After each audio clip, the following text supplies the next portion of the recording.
آقا قانون جذب، آقا ارتعاشات بفرست کائنات آرزوتو برآورده کنیم، کارمای اجدادی، تغییر اسم. این موقع است دیگه اصلا انقدر دیگه این خرافات بچگانه است، انگار که مثلا داری در مورد لولو خورخوری صحبت می‌کنی. خب دیگه اصلا آقا معلومه نیست دیگه. به نظرت چرا با اینکه انقدر علم و تکنولوژی پیشرفت کرده کماکان برخی مقاومت میکنن که بپذیرنش؟ دوست داره فقط شواهد و مدارکی رو بشنوه که همسو با عقایدش. هر آنچه که بخوای کل کائنات دست به دست هم میده که به سمت شما رهسپارش بکنه. ولی خب واقعیت خیلی پیش اومده که من صبح حواس املت کردم ولی تخم مرغ نداشتیم، عاجزانه میخواستم تخم کنم ولی نمیشد. کلا راجع به خرافات من نمیدونم مثلا از کجا باید شروع کنم، چجوری زیر یخمشو بگیرم. مثلا اینو باید کی کشف کنه قانون جذب؟ اصلا خب پس باید اول یه دانشمندی تو دنیا، یه منجمی، یه فیزیکدانی، یه اخترش، یک نفر، تاکید میکنم 2 نفر نه، اصلا 1 نفر اومده این قانونو بگه صحبت کنه نخنده بهش.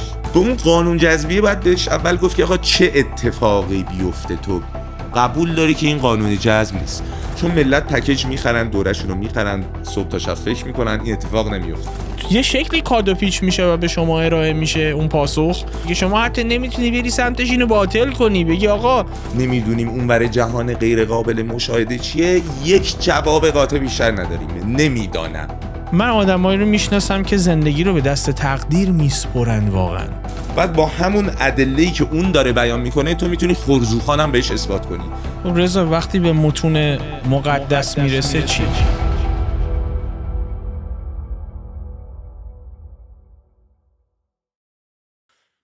از در بیرونش کنید از پنجره میاد تو. براش اهمیتی نداره راجبش چی فکر میکنید. به هر حال شما رو قانع میکنه که ازش استفاده بکنید و برای حل مشکلاتتون ازش کمک بگیرید. چجوری این کارو میکنه؟ چجوری همیشه قانع کننده است؟ آیا هیچ وقت اشتباه نمیکنه؟ چرا راستشو بخواد کم هم اشتباه نکرده ولی رو اشتباهش اصرار نمیکنه. در اولین فرصت سعی میکنه از اشتباهش برگرده و مسیر درست رو پیش بگیره. راجع به علم دارم باهاتون صحبت میکنم و مهمان فیوز 22 عزیزیه که توی اینستاگرام، پلتفرمی که شاید مربوط به همچین کانتنتی هم نباشه، محتوای علمی تولید میکنه. سپاسگزارم که دعوتمو پذیرفتی رضای عزیز. افتخار میکنم که تو فیوز دارمت و برام خیلی جذابه که اول ازت بپرسم چی شد که پلتفرم اینستاگرام رو انتخاب کردی.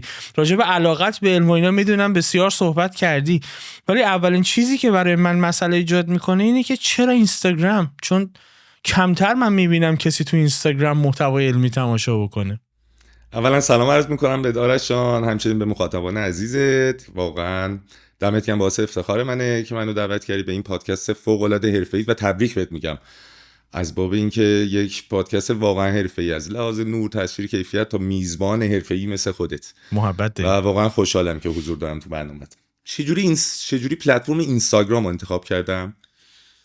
ببین کلا اصلا شروع زدن پیج خیلی دوست دارم بگم میخواستم برای مثلا یک مسئولیت اجتماعی باشه، اهداف، نه واقعا شانسی و تصادفی شد. و چرا اینستاگرام انتخاب کردم؟ این ماجرا از این قراره که من حالا توی برهه‌ای از زندگیم به خاطر دلایلی یهو اوقات آزاد زیادی داشتم، میخواستم ببینم چیکار کنم. یه بحث مهاجرتی پیش اومده بود، میخواستم مهاجرت کنم، یه 7-8 ماه وقت داشتم دیگه. گفتم برم مثلا یه خداویسی از ایران کنم و ایرانو بگردم و حالا یه ذره زبانمو خوب کنم و دیگه از این بقیه وقت آزاده تو ذهنم بود که پیج بذارم. چرا؟ چون خودت میدونی دیگه یه از 4-5 سال پیش این چیز خیلی ترند شد که بیان مثلا تو اینستاگرام رموز موفقیت و رموز پولدار شدن اینا رو یاد بدن و که خودت هم میدونی پشتش چه داستانهایی خفته. ولی بعدش موج بعدی شروع شد، موج خرافات. آقا قانون جذب، آقا ارتعاشات بفرست کائنات آرزوتو برآورده کنیم، کارمای اجدادی، تغییر اسم، از این اراجیفی که نمیدونم چرا انقدر طرفدار داره و من نمیدونم چرا انقدر هرس میخوردم. البته این نقطه ضعف منه، ولی من اینا رو میدیدم هرس میخوردم، بیشتر روشون کلیک میکردم دیگه. یه مدتی فریک زده بودم روش دیگه، اصلا تو اکسپلورم اینا بود و باورم نمیشد که مگه میشه اینقدر پیجای مختلفی که میلیونی فالوور دارن، ویوهای میلیونی میگیرن، زیرش 20,000 نفر کامنت زدن آقا دمت گرم من این پکیج رو خریدم موفق شدم، همشون هم خرافات مس. و اصلا دیگه لحاظ روانی دیدم خدای مگه میشه، یه احساس چی میگم، مثلا یه احساس تنهایی میکنم، احساس میکردم مثلا یه جمعیت کثیری از مردم ایران مثلا شاید متوجه موضوعات نمیشن و باورم نمیشد. چون یه موقع از شما داری راجع به یه شبه علم خاصی صحبت میکنی، یه پروبال بهش میدی میپیچونیش، خب حالا مخاطب عموم میتونن گول بخوره. یه موقع است دیگه اصلا انقدر دیگه این خرافات بچگانه است، انگار که مثلا داری در مورد لولو خورخوره صحبت میکنی. خب دیگه اصلا واقعا معلومه نیست دیگه. و این رو اعصابم بود و همین اومدم گفتم یه پیج بزنم، حالا که وقت آزاد دارم بیام خرافات رو نقد کنم. اصلا موضوعات علمی نبود، میخواستم اینا رو نقد کنم، یه ذره هرسم خالی شه. و 2-3 ماه هم من 2-3 ماه اولی فعالیتم نقد خرافات بود، خیلی بحث باب علمی هنوز به اون صورت باز نشده بود. حالا سعی میکردم یک نقد علمی خرافات کنم، یعنی وقتی دارم نقد میکنم، حالا جدا از این که به شخصیت و طرف و تیپ و لباس طرف کاری نداشته باشم، فقط رو حرفاش نقد کنم، ولی نمیدونم، اولا که بعد از 2-3 ماه ارضا شدم، این هرسم خالی شد، دیدم که اوکی خیلی ها نمیدونن ولی یه قشر عظیمی هم میدونن، میان با من میگن و میخندن و یه حس بهتری بهم دست داد، یه تعلق بیشتری به جامعه بهم دست داد، چون که احساس کردم که خیلی ها مثل من میلیون ها آدم هستن که اینا واسهشون مسخره است. حالا اون چه قشریه، به هر حال چندین و چند میلیون هم هستن که اینا رو باور میکنن. حالا هنوز برام علامت سوال هست. خلاص سر این شد که پیج بزنم، هرسم خالی کنم و تقریبا فکر کنم 3 ماه فعالیت کردم، 22 تا دونه ویدیو در خصوص نقد خرافات دادم و دیگه انگیزم برای نقد خرافات ریخت. حالا نمیدونم اگه میخواید در مورد دلایلش هم میتونم توضیح بدم. آره حتما. آره به 3-4 دلیل. یکی که هرسم خالی شد، 2 این که دیدم نمیتونم خیلی ارزش خاصی خلق کنم. مثلا ببین انقدر طرف چیزای بچگانه میگه، انقدر چیزای مبتدی میگه که اصلا مشخص خرافاته که تو نمیتونی از یه رویکرد علمی که نمیتونی بیای بگی لولو خورخوره نیست، باید یه جوری خنده‌داری بیای جلو بگی یا لولو خورخوره هست، مثلا خرزوخان هم هست، یعنی چه میدونم باید، یعنی نمیتونستم دیگه اون لابلاشون آموزش هایی که میخوام و ایجاد کنم یا مثلا یه ارزشی خلق کنم و یه به سمت و سوی یه ذره مسخره بازی و جلف بازی میرفت. حالا نه که اونجوریا دیگه، از اون ورم انگیزم از دست دادم، از اون ورم دیدم اصلا من نمیتونم خرافیونو به راه راست هدایت کنم. یعنی 2 تا مود شده، خرافیونی که دیگه اعتقاد دارن اصلا با ویدیو من خیلی تحت تاثیر اونجوری قرار نمیگیرن، یه شاید یه علامت سوال کوچیک بالا سرشون قرار بگیره. از اون ورم اونایی هم که میدونن اینا خرافه است، حالا میگیم و میخندیم و مثلا یه ذره هرسمون خالی میشه. دیدم دیگه خیلی انگیزه‌ای ندارم برای ادامش و می‌خواستم مثلا کلا پیجو ببندم و قطع کنم. دیگه دوست صمیمی دارم گفت حالا دیگه الان مثلا 3-4 ماه فعالیت کردی، حالا 30-40 هزار تا فالوور گرفتی، حالا ایف شروع کن یه ادامه بده علمی، تو که خوراکت نمیدونم علم و فلان اینا، چرا ویدیو علمی نمیسازی؟ آقا ما شروع کردیم ویدیو علمی ساختن و ویدیو اول دوم یا ویدیو وایرال شده، مثلا 3-4 میلیون ویو خورد و نمیدونم یه همون یه دونه ویدیو چه میدونم 100,000 تا مخاطب برای من آورد و دوباره یه 7-8 تا ویدیو دیگه ساختیم، یهو چه میدونم در از 3-4 ماه 200,000 تا مخاطب گرفتم و دیدم چقدر مردم لطف دارن و استقبال میکنم. خودم تو شوک بودم چون من رزومه تولید محتوایی که نداشتم آرش جان. البته خب یه عقبه علمی داشتم، 10-12 سال بود پادکست علمی نگاه میکردم و یکی از علایق شخصیم بود، یعنی ولی خب چه میدونم مثلا واسه دوستام یه موضوعی پیش میومد، یه بحث خرافه‌ای پیش میومد، یه موضوع علمی پیش میومدم با هیجان صحبت میکردم، اصلا میمیک صورتم تغییر میکرد، انقدر دوست داشتم راجع به این موضوعات صحبت کنم و دیدم مثلا دوستام خیلی شنونده‌های خوبی میشن و میگن چه خوب تعریف میکنه اینا، یه اعتماد به یه نیمچه اعتماد به نفسی داشتم که احساس میکردم میتونم ویدیو علمی خوب پروموت کنم و پرزنت کنم و در واقع چی میگم توضیح بدم. همینجوری شد دیگه 10-12 تا ویدیو دیدیم دیگه، رشد پیج یه جوری شد که یهو یه چیزی اومد تو ذهنم که من الان یه نقطه عطفی میتونه برای من باشه که اینو تبدیل به یه کار و حرفه کنم دیگه. یعنی چون من خودم تو کار و حرفه، حالا مهندسی مکانیکم تو این هیتم کار کردم و علاقه اونجوری که باید و شاید ندارم و دیگه یه نقطه عطفی پیدا کردم که میتونم علایقمو تبدیل به کار کنم دیگه. خب چی بهتر از این دیگه، تو حرفه و کارت جزو علایقت باشه، یه نیمچه استعدادی داشته باشی، پولساز برات باشه، تو رشد فردیت کمک کنه، همه اینا دست به دست داد که کم کم یه ذره حرفه‌ای‌تر کار کنم و یه ذره جنبه حرفه‌ای‌تر بهش بدم. یعنی آزاری که خرافات بهت میرسوند باعث شد که اصلا بیای به این سمت و بعد دیدی که به جای نقد خرافات اگه ترویج علم بدی تاثیرگذاریش بیشتره. من درست فهمیدم؟ بله 100%. حالا 100% که یک نظر شخصیه، نظر کارشناسی نیست. از دید من با پلتفرم پیجی که داشتم من اینجوری برداشت کردم که 3 ماه فعالیت کردم، خرافات رو نقد میکردم، اوکی یه سری علامت سوالایی بالا سر یه سری دوستان میتونستم ایجاد کنم ولی خیلی مثلا کارساز نمیدم فعالیتمو. ولی وقتی ویدیو علمی شروع کردم، در واقع یک جنبه دیگه ای از علمو نشون دادم. چون من ویدیوام که میدونی دیگه طولانیه دیگه، ویدیو 3 دقیقه و 5 دقیقه و 6 دقیقه اینا ندارم دیگه. یعنی یک موضوع به نسبت پیچیده رو میذارم وسط، از موارد ساده مرحله به مرحله شروع میکنم و در واقع دوست دارم وقتی در مورد علم صحبت میکنم حالت فکت و دانستنی نباشه دیگه، بیام دلایل و شواهد پشتشو بگم. و خب این کم کم ذهن بیننده با این موضوع آشنا میشه که آقا وقتی داری در مورد علم صحبت میکنی شواهد و مدارکش اینجوری باید گفته بشه، جنسش اینجوریه، انقدر پشتش داستان و تحقیق و موارد علمی خوابیده. و به هر حال کم کم مخاطب با بحثای علمی و روشش آشنا میشه و کم کم میتونه تشخیص بده که خرافات چجوریه، شبه علم چجوریه، علم چجوریه. و خب ببین تو وقتی اعتماد سازی کنی، در واقع پیجی داشته باشی که موضوعات علمی بگی، سعی کنی خطا رو کم کنی، سعی کنی موضوعات رو با مثلا از ریفرنس های حرفه‌ای ورداری، کم کم مخاطب یه اعتمادی بهت پیدا میکنه. همین اعتماده وقتی ایجاد میشه شما لازم نیست حتی خرافات رو نخونی. همین که مثلا میگه آقا کارما خرافاته، نمیدونم قانون جذب خرافاته، چون یه اعتماد سازی داشته یهو یه شوکی به مخاطب وارد میکنه، یهو یه علامت سوالی به مخاطب وارد میکنه که شاید شما باید 4 ماه مثلا قانون جذب رو نخونی تا اون علامت سوالی ایجاد شه. میفهمی؟ ولی وقتی تو علمو داری در واقع ترویج میدی و مدل علم و مسائلی که علم بهش میرسه و نحوه رسیدن به این نتایج و قوانین و نظریه رو براش توضیح میدی، کم کم با این پروسه آشنا میشه و میتونه تفاوتش رو با خرافات شبه علم تشخیص بده.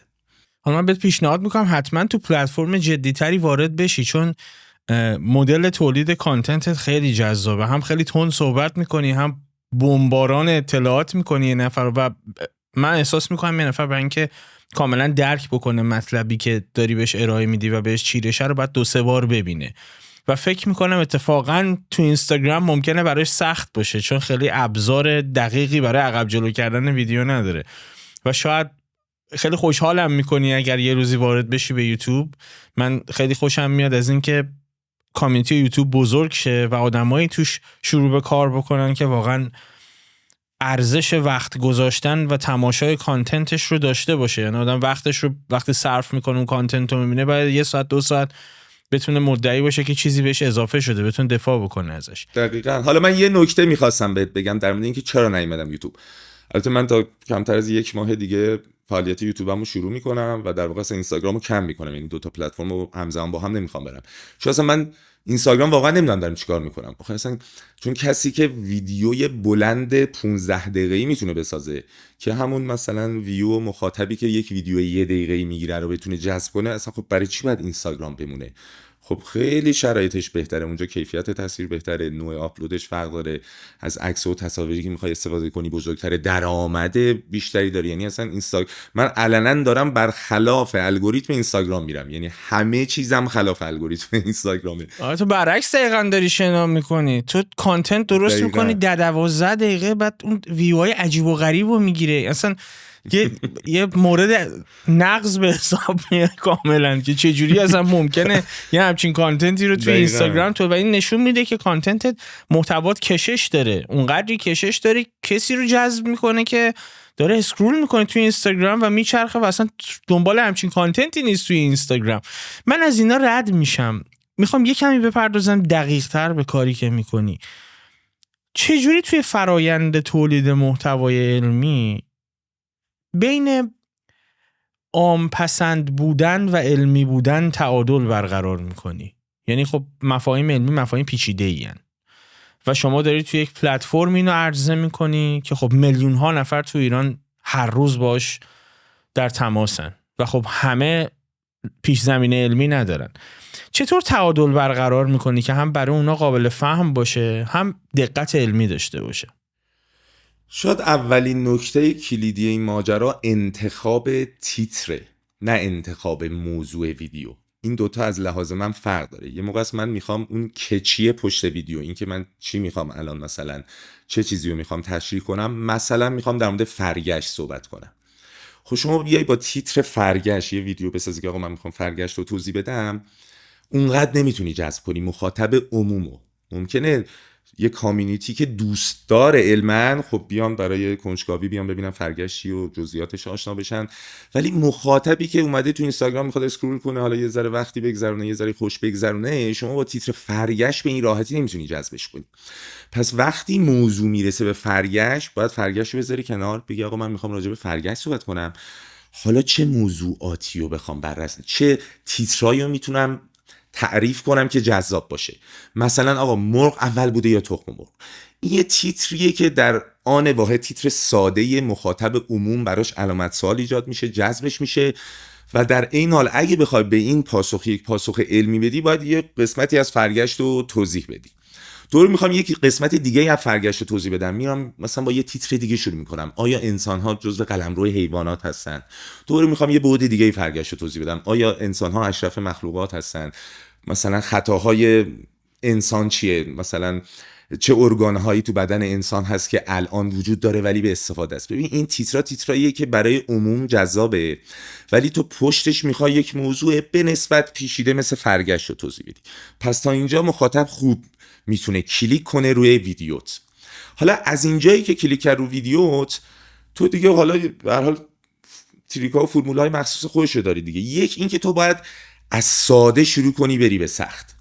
ولی وقتی میخوای یک بحث ساده رو شروع کنی، کلا اگه بخوای کند حرف بزنی و خیلی مقدمه سازی کنی، طرف حوصله سر میره، میگه یه موضوع ساده‌ایه که تو باید حتما یه مقدمه سازی براش بکنی ها. ولی به خاطر همینه که من فوق العاده تون صحبت میکنم، یعنی حتی امتحان کردم تندتر از اینی که دارم صحبت میکنم بکنم، ولی دیدم دیگه بیننده نمیتونه حذف کنه مطالبو. یعنی تندترین حالت رو باید صحبت کنی و مرحله به مرحله، یعنی هر مرحله یه دقیقه، مثلا من یه ویدیو 15 دقیقه‌ای رو به مثلا 10 قسمت تقسیم کنم، میگم هر یه دقیقه و 20 ثانیه این بخش رو باید توضیح بدم.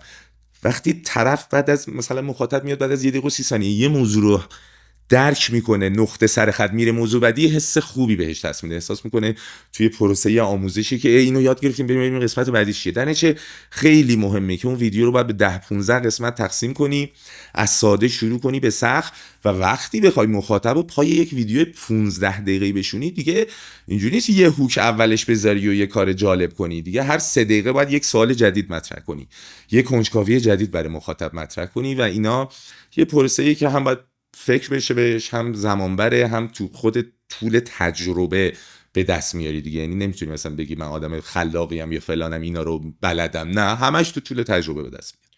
این با توجه به که مخاطبت فارسی زبونه و خب جامعه ما کماکان با اینکه در عالم پست مدرن در عصر ارتباطات زندگی میکنیم، کماکان سویه های سنتی داره.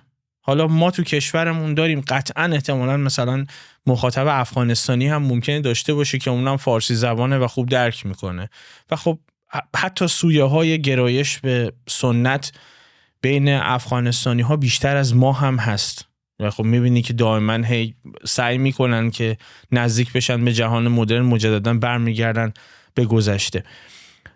سوالم اینه که با مقاومتی هم روبرو میشی از هر دو سمتا، یعنی هم از سمت جامعه مخاطبانت که حالا یه سریاشون علاقه‌مندن به تو و خب میدونن که قراره بیان چی ببینن، یه سریا هم بهشون ریکامند میشه و خب میبینن و میدونی که دیگه وقتی این کارو میکنی احتمالاً تا الان سر شدی دیگه. قاعدتا وقتی راجع به مسائل علمی صحبت میکنی، اونایی که جهان از منظر ایمان میبینن شمشیر رو از رو میبندن، واقعا شمشیر میکشن و میان برای مبارزه، گهگداری به تمسخر و بی احترامی و هیت و توهین هم میرسه. من تجربهشو داشتم. سوالم اینه که با مقاومت روبرو میشی، چه از جانب اهل ایمان و چه از سمت جامعه علمی، که چرا با اینم احساس میکنم ممکنه مواجه بشی، چون تو نیم ساعت نمیشه یه موضوع رو به شکل کامل و واضح توضیح داد، یعنی کاملا نمیشه همه جور فکت علمی براش تو نیم ساعت ارائه کرد و مطلب رو بست. و خب از سمت جامعه علمی هم ممکنه اون نفر محکوم بشه که تو یه مقداری داری علم رو زیادی ساده میکنی و ارائهش میدی و این ناقصه و کامل نیست. با این مقاومت ها مواجه میشی و برخوردت باشون چیه؟ حالا شاید جواب منو بشنوی تعجب کنی یا فکر کنی دارم مثلا اغراقی میکنم، ولی من واقعا چی میگن اون هیت و اون مقاومت رو نمیگیرم. یعنی خب خیلی از پیجا هستن که خب اوکی مثلا 4000 تا کامنت میاد، 3900 تاش مثلا کامنت خوب و انرژی مثبت و ایناست، حالا 100 تاش هم یه انتقادیه، یه فوشیه، یه چیزیه.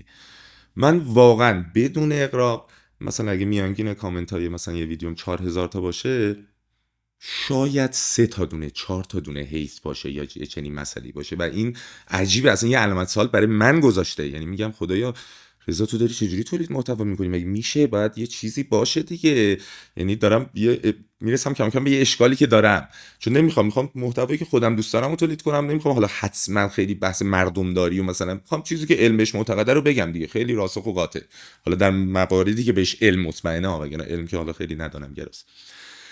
حالا 2 تا الان سویه واسه من تعریف کردی. یکی اون مخاطب خود منه که یه سری انتقادات اولیه انجام میشد، آقا چرا انقدر دستتو تکون میدی، بادی لنگویج داری، چرا انقدر ادا اطفال در میاری. خب منم یه کوچولو ناراحت میشدم، ولی میدیدم انتقادات سازنده است. یعنی یه نوتی داشتم که اون اوایل تمام انتقادا رو مینوشتم و برطرفش هم میکردم. یکی از دلایل روشم هم همینه.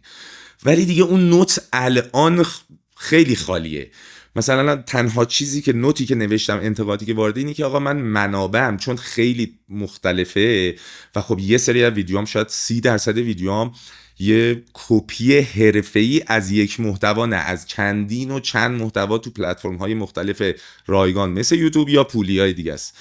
و خب اینا هم لحاظ اخلاقی هم لحاظ حرفه‌ای این انتقاد به من وارده که مثلا بعد یه سری منابع رو بذارم موزیک، ولی خب یه مشکلاتی دارم دیگه. کپشن اینستاگرام دیدی چه جوریه؟ بعدم من یهو اگه ویدیومم یه کپیه، حالا از دید خودم به نسبت حرفه‌ایه، خب یهو 6 تا منبع بذارم، یهو کپشنش شلوغ پلوغ میشه، بعد میذارم بعضی موقع اسپانسر میگه آقا منو تگ کردی اونجا، اینا چیه فلان دیگه. همش این انتقاد همچنان بهم وارده و تو ذهنم این بود که خب هر موقع یوتیوب شروع کردم دیگه حالا هواش فرق داره، دیسکریپشنش باز اصلا اونجا لازم نیست من اسپانسر اصلا بگیرم، خود درآمد بازدیدا خوبه و دیگه گفتم از اونجا این در واقع اینو اصلاح کنم، چون دیگه نهایت چند هفته دیگه ادامه میدم اینستاگرامو. و این انتقاد وارد از مخاطبام، اونایی که اهل ایمان هستن، اونا هم خیلی جالبه که با اینکه مثلا ممکنه من موضوعاتی صحبت کنم راجع به اینکه آقا این دنیا هدفمند بوده یا نه، در مورد فرگشت صحبت کنم، حالا اینا یه تناقضاتی هم ممکنه اینجا با مذهب داشته باشه، ولی نمیدونم چرا مثلا دیگه خیلی کامنت هیت بدن دارم رو فرگشت صحبت میکنم، میگه آقا اگر اجدادتون میمونن افتخار میکنی ولی اجداد ما انسانه. حالا جدا از اجداد میمونن نیستن. مثلا تک و توک اینجوریه خیلی. مثلا من دارم حاج آقایی که حالا عمامه‌ای داره، عبایی داره، تشکر میاد، ویدیو راجع فرگشت درست کردم تشکر میکنه. من میگم خدایا حاج آقا مشکوک میزنه یا چه جوریه؟ ببین اونو ریپلای کن، بگو اگه ممکنه شما تریبون، اگه ممکنه شما هم یه منبر به ما بده، منبرتون در اختیار ما قرار، ما اونجا هم بیایم ترویج علم بکنیم، ببین اون موقع چی میگه. آره واقعا.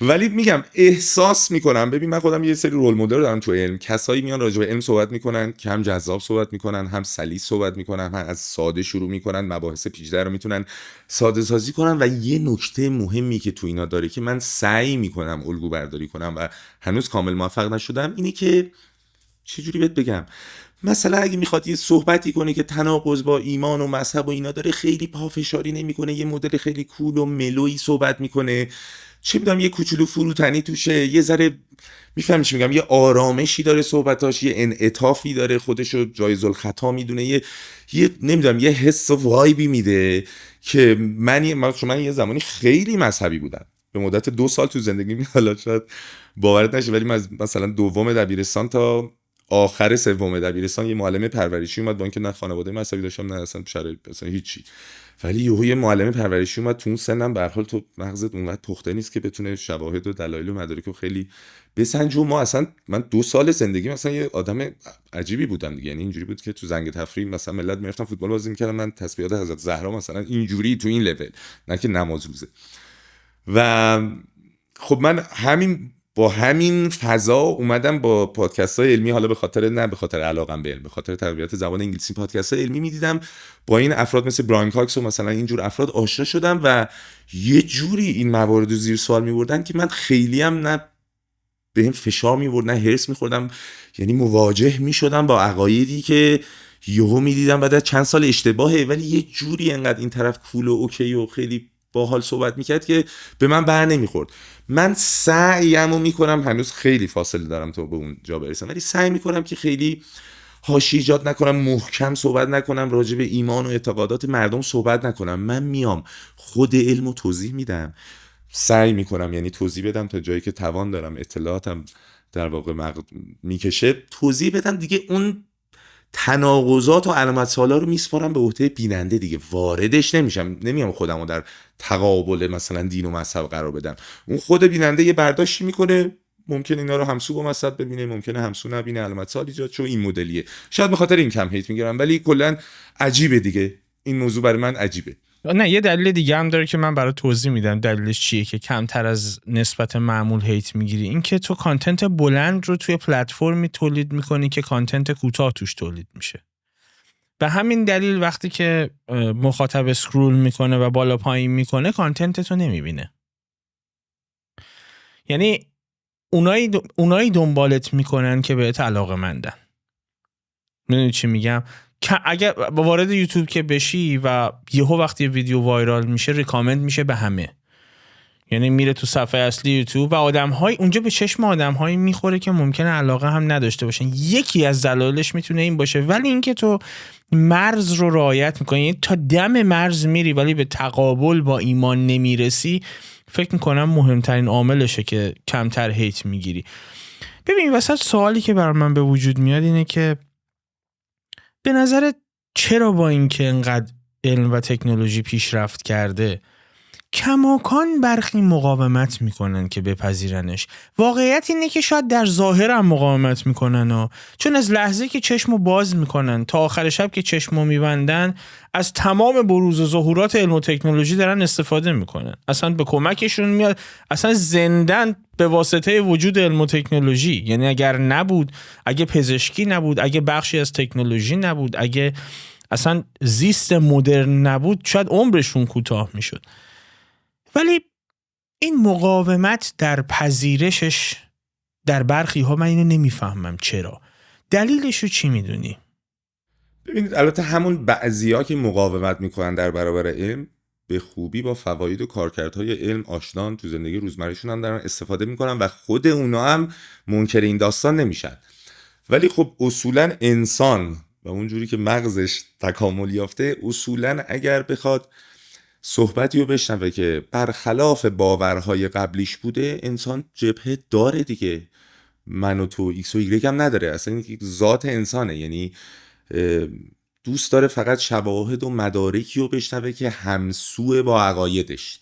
یعنی حتی این توی دانشمندان هم هست. یعنی ما مثلا آزمایشات علمی بعضی موقع اگه آزمایشات حساس باشه، اصلا نوع آزمایش و اینکه ما به چه نتایجی میخوایم برسیم و به اون محقق و مثلا دانشمند و ایکس و ایگرگ نمیگن که این یه موقع مثلا ذهنشون سوگیری اون سوق داده نشه به اون چیزی که دلش میخواد.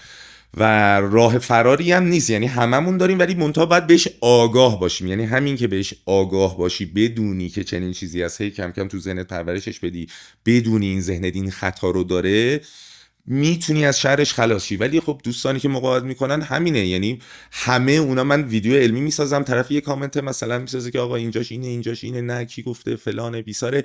بعد میرم مثلا کامنت های قبلی اون فردو میبینم توی 7 تا ویدیو علمی من به به و چهچه و تشویق و آقا دمت گرم و کلی چیز یاد گرفتیم اینا میکنه، ولی دقیقاً اون ویدیویی که برخلاف باورهاشه یهو اونجا مخالفت میکنه با علم. این به این مفهوم نیست که دیگه علم قبول نداره مخالفت میکنه با علم. این بحثش اینه که درگیر اون خطاهای شناختی و سوگیریاش و بحث اخلاقی و شخصیت، هزار تا داستان دیگه میاد تا بخوایم بگیم ایشون منکر علمه. دیگه تو قرن 21 شاید من نمیتونم اصلا تصور کنم آدمی باشه که بخواد منکر، همه سوار ماشین میشی، سوار هواپیما میشی، با دوست تلفنی صحبت میکنی، هر کاری میکنی تماما 90% محصول علمه. یعنی میدونن بقیه، منتها این یه بحث کاراکتری اخلاقی و فکریه که چه میدونم هر چیزی با باورهاتی مخالفتی داشته باشه آدم یه جبهه‌ای میگیره دیگه، حالا یه سری کمتر یه سری بیشتر. ببین اینو میتونم درک بکنم که ذهن انسان بایست داره، یعنی با توجه به تجربه زیستش، هر کدوم ما تجربه زیسته خودمونو داریم، توی محیطی بزرگ شدیم که شاید تا اون سنی که ذهنیتمون شکل بگیره یه چیزایی برای ما مطلق شده. اینا رو من میپذیرم و خب وقتی میخوایم فکت ها رو بررسی بکنیم سعی میکنیم به نحوی اینا رو فیلتر بکنیم که فقط چیزا رو بپذیریم که گرایش داریم نسبت بهش و تفکرات ما همسو هستن. ولی از سوی دیگه ای انسان حداقل در یک برهه از زندگیش دنبال معنا میگرده. یعنی یه مقداری که عمیق بشه به زندگیش یه جا ممکنه این سوال براش به وجود بیاد که من کیم؟ من چیم؟ اصلا جایگاه من بین بقیه گونه ها چیه؟ و خب معمولاً اینجا نقطه‌ایه که میرسه به مقوله ایمان، چون براش به ویژه مذهب براش یک سری پاسخهای ساده مطرح میکنه و اقتصاد ذهنش رهسپارش میکنه به این سمت که این پاسخهای خیلی خیلی ساده رو بپذیره، چون خیلی نیاز به آنالیز نداره. تو اشرف مخلوقاتی و کل این هر آنچه که میبینی کلن شما مرکز ثقل جهانی، همه چیز برای شما خلق شده و در خدمت شماست برای اینکه شما بری بشناسی مفهومی به نام پروردگار. خب این پاسخ کاری نداریم که چقدر علت و معلول توش نیست، خیلی ساده است و طرف این رو راحت میپذیره. نه که بگم خیلی راحت میپذیره، کافیه تو جامعه بزرگ شده باشه که همه اینجوری فکر میکنن. خب دانش و دانایی از شک شروع میشه دیگه، یه نقطه‌ای باید به این شک بکنه و خب وقتی که شک میکنه و میره دنبال فکت هاش میگرده که چرا من چه تفاوتی دارم، منم یه گونه‌ام بین بقیه گونه ها، ممکنه یه روزی منم به دلایلی منقرض شم، مثلا ممکنه خودم رو منقرض بکنم و خب گونه دیگه ای برسه به رأس هرم غذایی از من هوشمندتر باشه، اصلا من نباشه و خب به این ممکنه فکر نکنه چون تاریخ رو کوتاه مدت میبینه. مقوله من اینه که با وجود علم و تکنولوژی کماکان بخشی از مردم اون پاسخ رو بیشتر میپذیرن.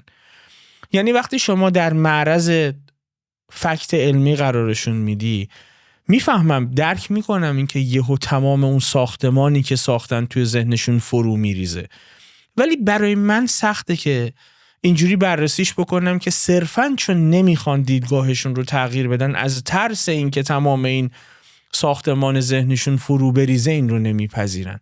کماکان با همون فرمون جلو میرن.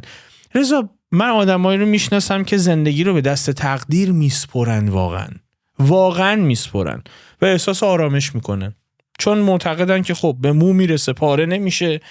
یکی هم هست که حواسش به ما هست، شد نشد حتما حکمت این بوده، اگه شد تقدیرمون این بوده و خیلی سعی نمیکنن به چیزی شک بکنن. آیا و معمولاً میبینی که آرامش روانیشون بیشتر از کسایی که مثل من و شما به همه چیز شک میکنن و با تفکر انتقادی بهش نگاه میکنن، یه سری مطلقیات رو میپذیرن و میذارن کنار. به نظرت چجوری باید باشون مواجه شد؟ باید این دیدگاه رو عوض کرد؟ اگه باید چرا؟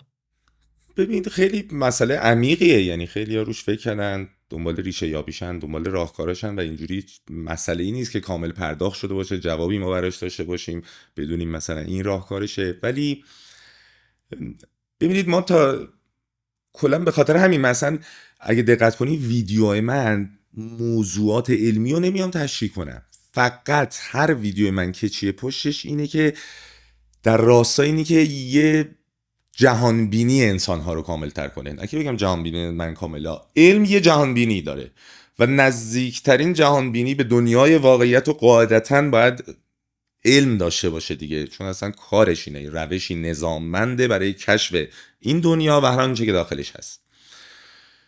پس من ویدیو که درست میکنم نمیام راجع به یه موضوع خیلی تخصصی صحبت کنم، یا راجع به فرگشت، یا راجع به کیهانه، یا میخوام ارزش انسان اونقدری که بالا جلوه دادن بیارم پایین، یا میخوام بگم آقا چجوری حیات به وجود اومده، این دنیا خلقتی داره. یعنی خیلی موضوعات حالتی که میخوام دوست دارم جهانبینی آدم‌ها رو به جهانبینی که علم داره نزدیکتر کنم، از جمله خودم، اولیش خودم. و ما تا موقعی که یعنی باید یه فرهنگی جا بیفته که در آینده جا میفته وقتی سیستم آموزش متحول شه. خیلی مسائل مختلف هست، ولی ما باید آدم‌ها رو با علم آشی بدیم. به چه مفهومی؟ یعنی که هر یه شخص ایرانی به هر حال یه دوز میانگینی از سیاست میدونه، نه از ورزش میدونه، از میدونه، از ایگرگ میدونه، و من بر این باورم که اون دوز حداقلی رو که مثلا از سیاست و ورزش و ایکس و ایگرگ میدونه از علم نمیدونه. یعنی علم یه کلمه ای که از دور الان از هر کی بپرسی یه تعریف متفاوتی براش ایجاد میکنه، یه برداشت متفاوتی داره. ما باید یه ذره دیگه سیستم آموزش رو، نمیدونم فرهنگ آموزش رو، نمیدونم چی رو نزدیک کنیم با علم.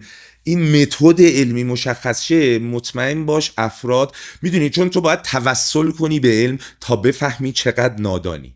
تو وقتی داری بزرگ میشه، دوران بلوغی و کم کم بزرگ میشه، اگه رجوع نکنی به علم، به اون نادانی عمیقت اونجوری که باید شاید پی نمیبری.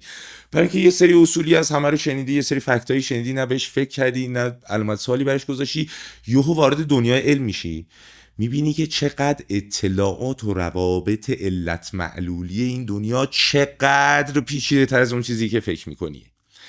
و وقتی دنبال جواب ها میری میبینی که اصلا سیستم یه چیز دیگه است. یعنی اصلا نوع شواهد و مدارک اصلا یه جنس دیگه است. تو بخوای به یه قانون و یه نظریه برسی، درنچه اینجا طرف یه دیدی براش باز میشه. از اون طرف وقتی وارد دنیای علم بشه و با ندانسته آشنا بشه، این فرهنگ درش ایجاد میشه که آقا نمیدانم. وقتی نمیدونیم اونور جهان غیر قابل مشاهده چیه، یک جواب قاطع بیشتر نداریم، نمیدانم. یعنی این نمیدانمه خیلی سخت میتونی بدون توسل بهش برسی. خیلی باید آدم پخته و نمیدونم خیلی باید فکر کنی، تفکر کنی. ولی علم یه راه ساده است. یعنی من تا ورود پیدا کردم، حالا یه خراشی روش برداشتم، یه گریزی زدم، بلا فاصله اصلا از نادانی خودم اصلا تو شوک بودم. میگم باید یه دوزی، یعنی جامعه باید یه میانگین دوزی از علم باشه. یعنی نمیدونم این تو سیستم آموزش باید بیاد، تو فرهنگ اون باید بیاد. یعنی شاید باید انتگرال یگانه رو بخونیم، دوگانه رو بخونیم دیگه، آقا سگانه رو نخونیم. یه سیستم فرهنگ سازی علمی، متد علمی رو مثلا جاش در واقع آموزش بدیم. نمیدونم، من تخصصی تو این زمینه ندارم و نظراتم شخصی و کارشناسی نیست، ولی احساس می‌کنم اگر با دنیای علم آشناشن، خیلی نه که خیلی عمیقا، یعنی مثلا یه پیج علمی معتبر خوبو کافی یه مثلا چنل یوتیوب 3 سال دنبال کنی، روزی 1 ساعت، هفته‌ای 3 ساعت وقت بذاری. همین بعد از چند سال تو میفهمی که اصلا، یعنی میاد موضوعاتی رو برات پرداخت میکنی که اصلا میفهمی علت و معلول تو این دنیا اینجوری نیست که آقا این شغال قمر شد پس احتمالاً یکی مثلا با عصا زده اینجوری شده، نمیدونم بارون اومد پس احتمالاً قربونی کردیم یکیو. یعنی میفهمی این باید جا بیفته و انسان تواناییشو نداره مگر که با دنیای علم آشنا شه، با متدش آشنا شه، با جنس شواهد و مدارکی که یه چیزی تبدیل به قانون میشه آشنا شه. یه چنین جنسی به نظرم باید اتفاق بیفته. من فکر میکنم حتی واجبتر از تولید محتوای علمی، من فکر میکنم ترویج تفکر انتقادی باشه. یعنی از لحظه‌ای که یه نفر شروع میکنه به تفکر انتقادی، میدونید چرا اینو بیان میکنم؟ چون وقتی مواجه میشم با انتقاد، اولین نقدی که در مواجهه با کانتنت علمی عمیق من باش مواجه میشم، اونجایی که دیگه تنه به تنه ممکنه ایمان بزنه، حالا تا یه جایی نمیزنه واقعیتش، تا یه جایی قابل استفاده است حتی برای آدمی که با ایمان زندگی میکنه و تمام بیس تفکرش تفکر ایمانیه، از علمم استفاده میکنه تو بسیاری از عرصه‌های زندگیش، و تا جایی که به معنای وجودی که برای خودش تعریف کرده لطمه نمیزنه، مقابله نمیکنه. خب اون جایی مقابله میکنه که کم کم شما دارین نفوذ میکنی به اون ساختمانی که از معنا در ذهن شکل گرفته، و اونجا باید بتونه تفکر انتقادی داشته باشه. چون اولین نقدی که از اون لحظه به بعد میشنوی اینه که علم که کامل نیست، علم به بسیاری از سوالات بنیادین بشر پاسخ نمیده، و در مقابلش میگه ولی من براش پاسخ دارم اینها، و پاسخ هم ابطال ناپذیر هم اثبات ناپذیر. یعنی این یه شکلی کادو پیچ میشه و به شما ارائه میشه اون پاسخ در رابطه با پرسشی که هنوز علم بهش نرسیده که شما حتی نمیتونی بری سمتش اینو باطل کنی، بگی آقا اصلا یعنی اصلا هیچ رقمه نمیشه از هیچ جا بهش وارد شد، چون راجع به یک عرصه ای از زیست و زندگی صحبت میکنه که ماوراء طبیعه است و شما مثلا ابزاری نداری که این رو به نقد بکشی. پاسخت به این جمله مشترک چیه که همیشه میگن علم به همه سوالات بنیادین بشر پاسخ نمیده و کامل نیست و اشتباه میکنه؟ پاسخم به این پرسش تکراری چیه؟ به اینقدر این پرسش تکراری شده که من اگه مثلا گهگاهی این پرسش تو کامنت ها مثلا ببینم دارید ببینم دیگه واقعا جواب نمیدم، از حوصله دیگه خارج شده. خیلی تکراری، همه کسایی که محتوای علمی تولید میکنن با این سوال تکراری مواجه شدن و من که میبرم توی بیشتر یه فاز یه مدل دیگه، خیلی نمیام مثلا باش بحث کنم جر کنم. میگم خب علم کامل نیست. چی کامله؟ علم کشف نکرده. شما چه جوری کشف کردی؟ میفهمی چی میگم؟ یعنی الان وقتی مثلا طرف یه به خرافاتی باور داره، میگه آقا مثلا چشم زخم مثلا چشمون نزنن، میخوام بگم که اگه علم به این نتیجه وقتی چشم نزنن یعنی چی؟ یعنی انرژی، فرکانسی، اتفاق فیزیکی اصلا غیر فیزیکی هم بیفته. میخوام بدونم که غیر علم شما به چه ریسمانی داری که به چنگ بزنید، به چه چیزی میخوای اینو به اثبات برسونی و همه تو این سوال میمونن. یعنی به همین راحتی من به هر کی این سوال پرسیدم میگم خب علم نمیدونه. شما چه جوری میدونی؟ چه جوری اثبات کردی؟ دیگه وقتی این سوال میپرسید طرف دیگه میره روی سمتی که فلانی گفت، تجربه شخصی خودم دیدم، بعد اون موقع رو جواباش تازه میتونی نقد کنی. میفهمی؟ یعنی به نظر من بهترین پاسخ به این سوال این نیست که بیایم در مورد علم هی توضیح بدیم میگیم خب علم اینجوریه، معلومه، ندانمگراست، کامل نیست، خودش هی سعی میکنه به مرور زمان کامل کنه، با پیشرفتش اینجوری میشه. خب اینا رو خب درسته، واقعیت امر اینه. اگه بخوای با یه آدمی که ذهنش بازه صحبت کنی خب از این متد بری جلوتره، بهتره. ولی وقتی کسی میاد این سوالو میپرسه یعنی توی دنیای دیگه ای فعلا داره سیر میکنه دیگه، بهتره مثل خودش تقابل کنی خیلی محترمانه، ولی بگی خب اوکی نه علم نرسیده، راست میگه، چشم زخم ممکنه باشه، کارمند ممکنه باشه، میتونم ازت بپرسم تو چه جوری به این نتیجه رسیدی؟ اصولا یا میان در مورد تجربه‌های شخصی و دیگران میگن که اصلا نمیدونن که آقا اصلا تجربه شخصی، مشاهدات عینی که حتی تکرار پذیر باشه، ابطال پذیر باشه، نمیدونم قابل مشاهده باشه، باز هم اونقدر علم براش ارزشی قائل نیست. خیلی پروسه‌ای داره برای اینکه تو به یک نظریه، به یک فرضیه حتی برسی، نه نظریه. و بهتره که اونا رو مثل خودشون رفتار کنی. یعنی بگی خب آقا شما به چه دلیل میگی که مثلا کارما وجود داره؟ میگه این دلیل که فلانی یه کار بد کرد، بعد فلان جوابشو دید. خب میگی خب فلانی که هیتلر که کار بد کرد، یا نمیدونم فلانی که این همه آدم کش، آدمخوار بود، آخرش هم به مرگ طبیعی مرد، چی؟ هی اینجوری باید نقدش کنی که طرف کم کم علامت سوال بالا سرش بشه. چون ما نمیخوایم کله کله مثلا چیزی کنیم.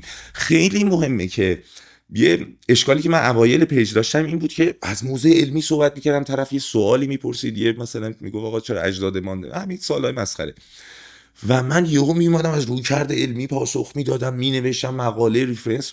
اصلا دیدم یک نفر رو من نمیتونم به راه راست اصطلاح هدایت کنم. و موقعی که با سبک خودش ولی خیلی دوستانه و محترمانه و خیلی آروم و کول و اینا صحبت میکردم باهاش، میگفتم خب تو چه جوری کشف کردی؟ چه جالب، پس میگی دوستت مثلا این کارو کرده یا خودت این کارو کردی؟ خب من یک سوال دارم. من خودم وقتی اصولا فندک روشن میکنم برعکس میذارم رو میز، مثلا ستاره من تو آسمون یه خاموش روشن میشه، یه چیز اصلا مسخره که خودش بخنده. بعد میگه یعنی چی بابا؟ میگم چرا، باور کن تجربه شخصی پسر خالم هم این کارو کرده. عین خودش باید باش رفتار کنی. یعنی ببین وقتی یه ادله اون میاره که پشتوانه‌های علمی رو نداره، اون معیارهای لازم رو نداره، تو هم باید یه چیزی همینجوری تعریف کنی، خورزوخان، لولو خورخوره. بعد با همون ادله‌ای که اون داره بیان میکنه تو میتونی خورزوخان هم بهش اثبات کنی و یهو این توی تقابلی باید قرار میگیره. میگه راست میگه، من اینجوری ومپایر و جن و پری دریایی هم میتونم با همین سبک ادله‌ای که تو داری بهت اثبات کنم. و یهو شرمنده میشه. اونجا من بوده که هی باهاش صحبت کردم، رفتیم تو دایرکت روش بازی کردیم، خیلی دوستانه. این من خودش باش رفتار میکنم. به نظرم کسی که با دنیای علم آشنا نیست، اصلا توی فضای دیگه است و هنوز درگیر خطاهای شناختی و سوگیریاشه، بهترین راهکار این که هر چیز خرافی که خودش بر این باور داره یا هر جوری که میگه آقا مثلا هر روشی که داری میری جلو، تو میدونی دیگه به عنوان کسی که داری محتوای علمی تولید میکنی، میفهمی که این چرا اون سنجش و معیارهای لازمو نداره و دقیقاً بعد این خودش رفتار کن. خب رضا، وقتی به متون مقدس میرسه چی؟ یعنی ممکنه شما راجع به یه موضوعی داری صحبت میکنی که هنوز علم به نتیجه براش نرسیده، ولی خب در کتبی که بشر از دیرباز، بخشی از بشریت حداقل کماکان هنوز تقدس بهش میده و مقدس میدوندش، یعنی منشأش رو الهی میدونه و احساس میکنه که خب از اون جایی که او قدرت مطلقه و حکیمه، بنابراین غلط نیست و این متن مقدسه و اینجا گفته فلان در فلان مدل تولید شده، نمیدونم زمین در انقدر این شکلی، اول اون تولید شده، بعد این تولید شده، اینجوری شده، اونجوری شده.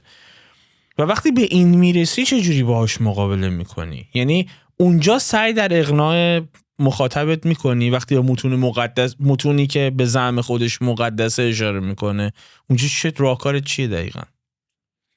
ببین من راجع به این موارد خیلی بحث نمی‌کنم، نه که بگم چون ایران زندگی می‌کنم تقابل با مذهب و دین حاشیه ایجاد می‌کنه که 100% اینم لحاظ می‌کنم، ولی حتی تو دور اطراف و دوستام هم یه بحثی میشه من اصلا وارد نمیشم. من معتقدم چنین بحث‌های اساسی و ریشه‌ای که از بچگی تو راهنمای دبیرستان همیشه گفتن تو کتابای دینی فلان، به هر حال وقتی اینجوری بزرگ میشه تو نمیتونی باش یه تقابل علمی کنی و اونو مثلا از نظرش برگردونی. بابا تو آدم با دوستش یه دعوا میشه سر یه موضوع ساده، اصلا موضوع علمی و مباحث چیزی نر که تو ریشه انسانه، اصلا این ساده آقا اینو چون اینجا گذاشتی نیم ساعت یهو با آدم بحث میکنه به نتیجه نمیرسه.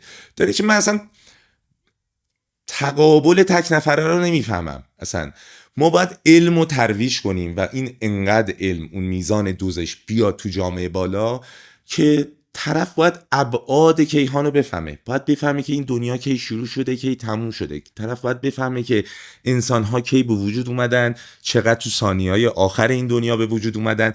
باید هی کم کم میگم ببین یه جهان بینی رو بعد برای اینا ترسیم کنی که مثلا 50-60 تا پازل داره، یه پازلش فرگشته، یه پازلش وسعت کیهانه، یه پازل شروع کیهانه و همه اینا رو خودت باید به پازل‌های ریستری تقسیم کنی، ویدیوهای متعددی بدی، سیستم آموزش مروجین علمی همینجوری باید زیادتر شند که کم کم ریز ریز طرف با دنیایی که داره توی زندگی میکنه آشناشه، کم کم علامت سوالایی رو سرش ایجاد چه بعدیه و بعد از که میدونی یه سری اطلاعاتی داره. چون تو توی بحث تک نفره چی میخوای بگی؟ تو نمیتونی در مورد وسعت کیهان بگی که این 5 تا ویدیو نیم ساعته میطلبه با کلی تصویر و مواردی که طرف کم کم باهاش آشنا شه. وقتی میخوای در مورد فرگشت صحبت کنی اینجوری نیست که توی بحث مقابله مثلا ذهنش بسته است، حوصله صحبت تخصصی رو نداری که بگیم آقا 4 میلیارد سال پیش به این دلایل حیات به وجود اومده، 3 میلیارد طول کشیده که حیات تک سلولی به چند سلولی تبدیل شه، 800 میلیون سال طول کشیده که به این دلیل گونه‌های مختلف بیان تا برسه انسان.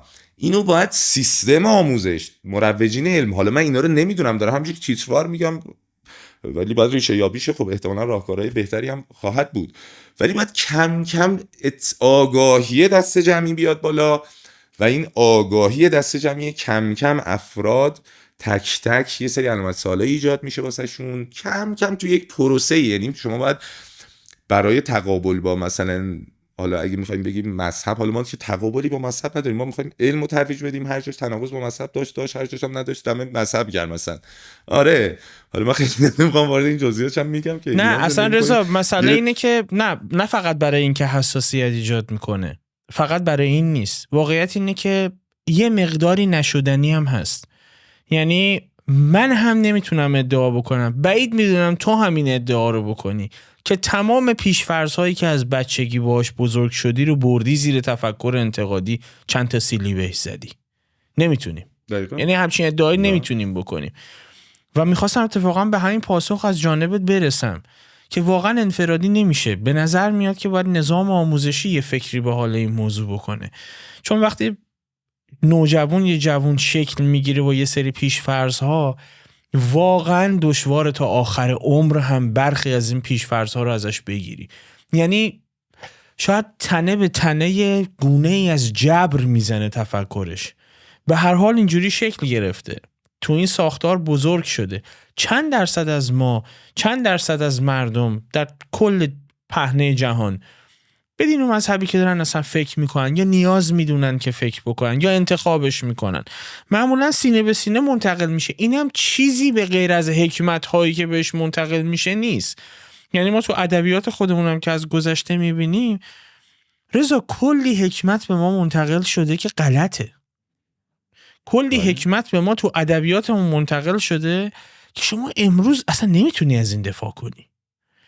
یعنی من حکمت سعدی رو ازش لذت میبرم، کیف میکنم که یه نفر چه شکلی میتونست انقدر عمیق نگاه بکنه، انقدر چیره باشه به اسب سخن و انقدر زیبا حکمت بگه، حکمت تولید بکنه، انقدر حکیم باشه. ولی باید اون متن رو در زمان خودش بخونی. یعنی باید قبول کنی 600 سال 800 سال بری عقب بعد اینو بخونی که اذیت نشی.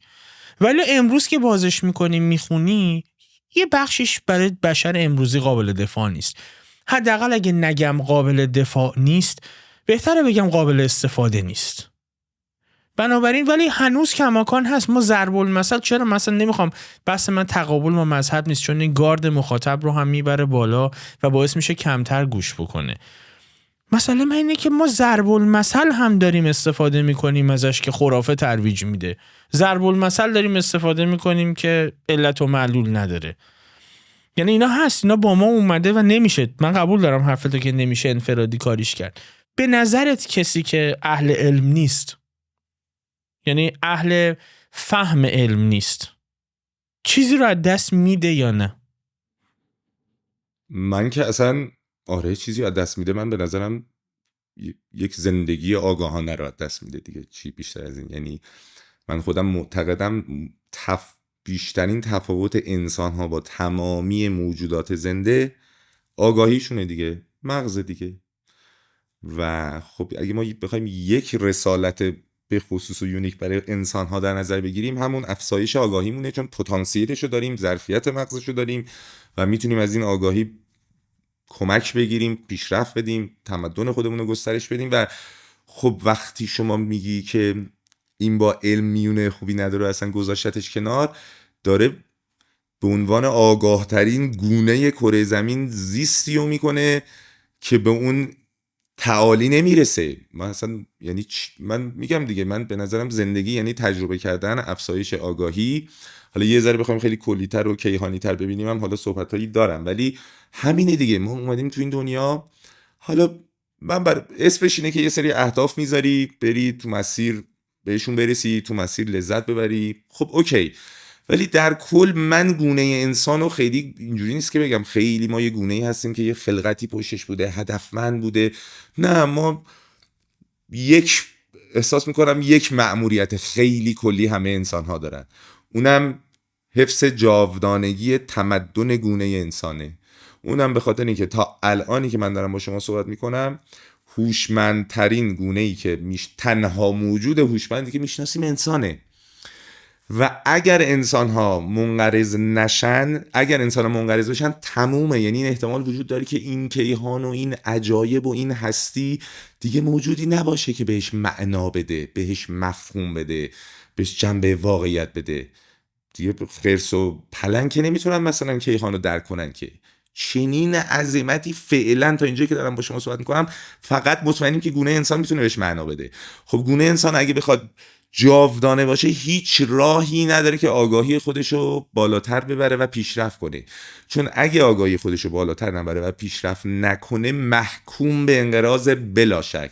ته شانس میاره، بمب اتم نمیخوره، نمیدونم ویروس مرگباری نمیاد، هوش مصنوعی نمیاد، اتفاقات عجیب غریبم اگه نیفته، شانس هم بیاره، آقا دیگه ستاره نزدیکمون خورشیده دیگه، 5 میلیارد سال تا الان گذشته، 5 میلیارد سال دیگه همجوشی هستش تموم میشه، هیدروژن هستش تموم میشه و تمام دیگه. هیچ موجود هوشمندی رو کره زمین نمیتونه زندگی کنه و اصلا کی هست که به این کیهان معنا بده؟ پس اصلا انسان ها اومدن که آگاهیشون رو ببرن بالا، نسل به نسل این دانش رو به نسل های دیگه انتقال بدیم که دیگه اصلا بتونیم تمدن خودمون رو در جای جای کیهان در واقع توسعه بدیم و خیالمون راحت بشه تا مادامی که این کیهان وجود داره گونه‌ای هست که بهش معنا بده. و اصلا من اصلا انسان رو با آگاهی یکی میبینم دیگه، برای اینکه تنها وجه تمایز انسان رو با تمام موجودات زنده آگاهی میدونم. در نتیجه ارزش انسان پشت اون آگاهی و پشت مغز و تحلیل و تفکر و اندیشه‌ای که داره است دیگه. خب این دیگه با هزار تا فرمول هم داره که بهش برسی، یکی از ارکانش علمه. حالا از هنر، از فلسفه، از ایکس دیگه خیلی موارد هست، ولی اصلا دیگه اگه علم ول کنی دیگه یعنی چی؟ اصلا آگاهی بدون علم یعنی چی؟ معنی نداره. فکر میکنی گونه دیگری، جای دیگری از جهان هست که از ما پیشرفته تر باشه و ما هنوز بهش دسترسی پیدا نکرده باشیم؟ میدونم که هنوز علم بهش نرسیده، یعنی نتونستیم پیدا بکنیم. فکر میکنی با توجه به امکانات جهان، اینکه فرگشت خیلی به امکان اون سیاره مربوط میشه، درست. از لحظه‌ای که شروع میشه موجود زنده شروع میکنه به فرگشت، دو تا عامل توش خیلی موثره. یکی این که از چی تشکیل شده، یعنی امکانات اون سیاره چی بوده، یک مدت زمانی که درگیر فرگشت بوده. این هی پیچیده ترش میکنه. فکر میکنی سیاره دیگری در جایی از این هستی پیدا میشه که امکان وجود موجود زنده رو داشته میبوده باشه و عمر اون سیاره از کره زمین بیشتر بوده باشه، بنابراین انتظار اینو داشته باشیم که با یه موجود پیچیده تر مواجه بشیم یا نه؟ ببین به نظر من، حالا اصلا نظر من کسی مطرح نیست، یعنی من دارم نظر علم انتقال میدم و علم رو این صاحب نظر هست، حالا فرضیاتی داره، محتمل غیر محتمل، ولی ما تقریبا میتونیم بگیم که دیگه 100% حیات به مفهوم غیر هوشمندش، به مفهوم سادش، به مفهوم تک سلولی، باکتری، میکروب در جای این کیهان وجود داره. اصلا شکی دیگه روی این نداریم. شاید تا 100 سال پیش میگفتیم 99.99%، ولی الان 100% شده بدون اینکه هیچ شواهدی از حیات بتونیم کشف کنیم. برای اینکه شما بخوای حیات تک سلولی رو توی سیاره‌ای کشف کنی، یا اصلا از اون بدتر ببینی گذشته این سیاره حیاتی بوده توش یا نه، دیگه نمیشه که دوتا ربات بفرستی و دوتا فضانورد بفرستی و یه تلسکوپ بذاری روش که نمیتونی کشفش کنی. ما تو خود کره زمینم با کلی مصیبت به یه آمار و اعداد مثلا دقیقی میرسیم. در نتیجه حالا به زودی با پیشرفت علم که ما پامون رو سیارات دیگه بیشتر بذاریم و تحقیقات مختلف کنیم که حیاتو مثل گل و بلبل پیدا خواهیم کرد، اون حیات تک سلولی یا شواهد حیاتو در گذشته اون سیاره. پس این که بحث نیست. منتها سوال اصلی اینجاست که اگر مطمئنیم حیات در کرات دیگر اتفاق افتاده، خب ما داریم تجربه زمین رو میدونیم، گذشته زمین اطلاعات خیلی خوبی داریم دیگه، میدونیم 4 میلیارد سال پیش اون کیاس رو چی میگن، هرج و مرج کیهانی فرو خوابیده، بعد از گذشته کمتر از شاید 1 میلیارد سال حیات اولیه شکل گرفته. تشکیل حیات اولیه رو مطمئن نیستیم به چه دلیلی، 4 الی 5 تا فرضیه داریم که محتمله، ولی دید خوبی داریم بهش. و وقتی هم که این حیات شکل گرفته میدونیم که قانون فرگشت و تکامل روش اعمال شده دیگه، کم کم به مرور زمان طی چندین میلیون ها سال و میلیاردها سال از همین تک سلولی چند سلولی به وجود میان، بعد موجودات ساده به وجود میان، بعد موجودات پیچیده در تعاون‌های مختلف مثل انسان و حیوان و غیر و ذالک. خب ولی پس اگه ما مطمئنیم حیات در کرات دیگه هست، خب پس چرا همین اتفاق و این سیستم تکامل و فرگشتی که رو زمین برای اون حیات اتفاق افتاده چرا تو سیارات دیگه نمیبینیم؟ چون اگر اتفاق بیفته و ما یک سیاره هوشمند رو بخوایم رصد کنیم، ما قرار نیست یه سیاره‌ای ببینیم مثل کره زمین که تو شب نورانیه. اینجوری نیست تمدن هوشمند. تمدن هوشمند چنان گسترده است، یعنی از سیاره خودش خارج میشه، به تمدن بین سیاره‌ای میرسه، بعد از مدتی اصلا سیارات رو ول میکنه، میرسه به تمدن بین ستاره، یعنی تمدن خودش رو دور یه ستاره میچینه. برای اینکه اون دیگه بحث انرژیه، بحث استفاده درست از انرژیه و چه انرژی بهتر از انرژی ستارگان. و برای اینکه اصلا این انرژی هدر نره، یک تمدن فوق پیشرفته میاد دور یه ستاره خیمه میزنه اصطلاحاً و تمدن‌ها دور ستاره ها اتفاق میفته. و یک تمدن هوشمندی باشه، به هر حال حداقل تو کهکشان راه شیری ما یه امیدی داریم با این رصدی که میکنیم ممکنه ببینیمش، ممکنه، و این نیست، هیچ اثری ازشون نیست. و چند تا فرضیه دارید، یعنی به یه تناقضی میرسه که بهش میگیم فرمی پارادوکس. یه تناقضیه که آقا تمام شواهد و مدارک رو تئوری و رو کاغذ، تمام حدسیات و فرضیات ما میگه که الان باید موجودات هوشمند فضایی به وفور باشه، ولی هیچ اثری ازشون نیست. حالا فرضیات مختلفی داریم دیگه. یه فرضیه است که آقا خیلی پیشرفتن، نمیخوان ما ببینیمشون. یه فرضیه دیگه است، اصلا توی کهکشان‌های دیگه اصلا انقدر فواصل دوره که حتی تمدن‌های فوق پیشرفتم یه میل با سرعت نور هم حرکت کنی چندین میلیون سال طول میکشه تا به مثلا کره زمین برسه. یه بحث دیگه است که شاید اصلا هیچ تمدنی نمیتونه به تمدن هوشمند برسه. ما نمیدونیم، ما تو پیش‌فرضامون حس میکنیم رو تئوری و رو کاغذ اگه علم پیشرفت کنه و ما منقرض نشیم، ما از کره زمین خارج شدیم، ما تمدن خودمون رو تو کیهان گسترش میدیم. ولی شاید این لالوها یه چیزی باشه که هنوز بهش نرسیدیم، یک بن‌بستی باشه که علم هنوز بهش نرسیده و شاید اصلا نشه از کرات دیگه خارج شد و شاید خب بقیه موجودات هوشمندی که مثل انسان ها بودن و اومدن و رفتن و نتونستن خارج شن، چون اگه از سیاره خودت نتونی خارج شی محکوم فنایی دیگه، تمام، نمیتونی به اون تمدن فوق هوشمند برسی. یه گنجایشی داره، یه ظرفیت جمعیتی محدودی داره، یه انرژی محدود ستاره نزدیک تو داره که دیگه وقتی همجوشیش تموم میشه میره. ولی یه فرضیه محتملی که هست فعلا داره دنیای علم روش مانور میده اینه که ما فکر میکردیم زمین خیلی جای خاصیه و تو این 60-70 سال فهمیدیم که فقط تو کهکشان راه شیری حدود 20 میلیون نه 20 میلیارد سیاره داریم مشابه سیاره زمین. یعنی لحاظ نوع گرانشش و فاصلهش نسبت به ستاره نزدیکش و گرما و سرمایش و احتمال وجود آبش و جوش و غیر و ذالک 20 میلیارد داریم. صحبت یه عددی میکنیم که 20 میلیارد سیاره مشابه زمین داریم که پتانسیل حیات توشه. ولی میبینیم که باز موجودات هوشمند رو نمیبینیم. ولی اگه به گذشته زمین دقت کنیم میبینیم که اوکی حیات سریع شکل میگیره. یعنی اگر اون هرج و مرج نباشه، اگه شرایط مناسب باشه، اوکی 700 میلیون سال 800 میلیون سال 1 میلیون سال دو حیات شکل میگیره. ولی تو کره زمین که میدونیم بعد از اینکه 700-800 میلیون سال فضا آروم بوده که تونسته حیات شکل بگیره، فقط آرش جان 3 میلیارد سال طول کشیده که حیات تک سلولی به حیات چند سلولی برسه. نه موجودات ساده مثل اسفنج مثلا، نه تک سلولی 3 میلیارد. و موقعی که این تک سلولیا به وجود اومدن ظرف 700-800 میلیون سال این همه گونه‌های مختلف به وجود اومده. پس ما داریم وقتی میگیم فرگشت پروسه طولانیه داریم صحبت 4 میلیارد سال میکنیم. ما عمر این دنیا رو میدونیم که نزدیک به 14 میلیارد 13 خورده میلیارد ساله. بابا 4 میلیارد 1/3 عمر دنیاست. یعنی اوکی اون 20 میلیارد سیاره ممکنه شرایط در حال حاضرشون شبیه زمین باشه، ولی شاید 4 میلیارد شرایط استیبل و ثابتی نداشته باشه که بتونه توی شرایط متعادل این فرگشت اتفاق بیفته و موجودات پیچیده به وجود بیان. الان فعلا محتمل ترین احتمال به این سمت و سو میره، ولی اگر هم این اتفاق بیفته باز ما اولین موجود تحتش اولین موجودات هوشمندیم دیگه.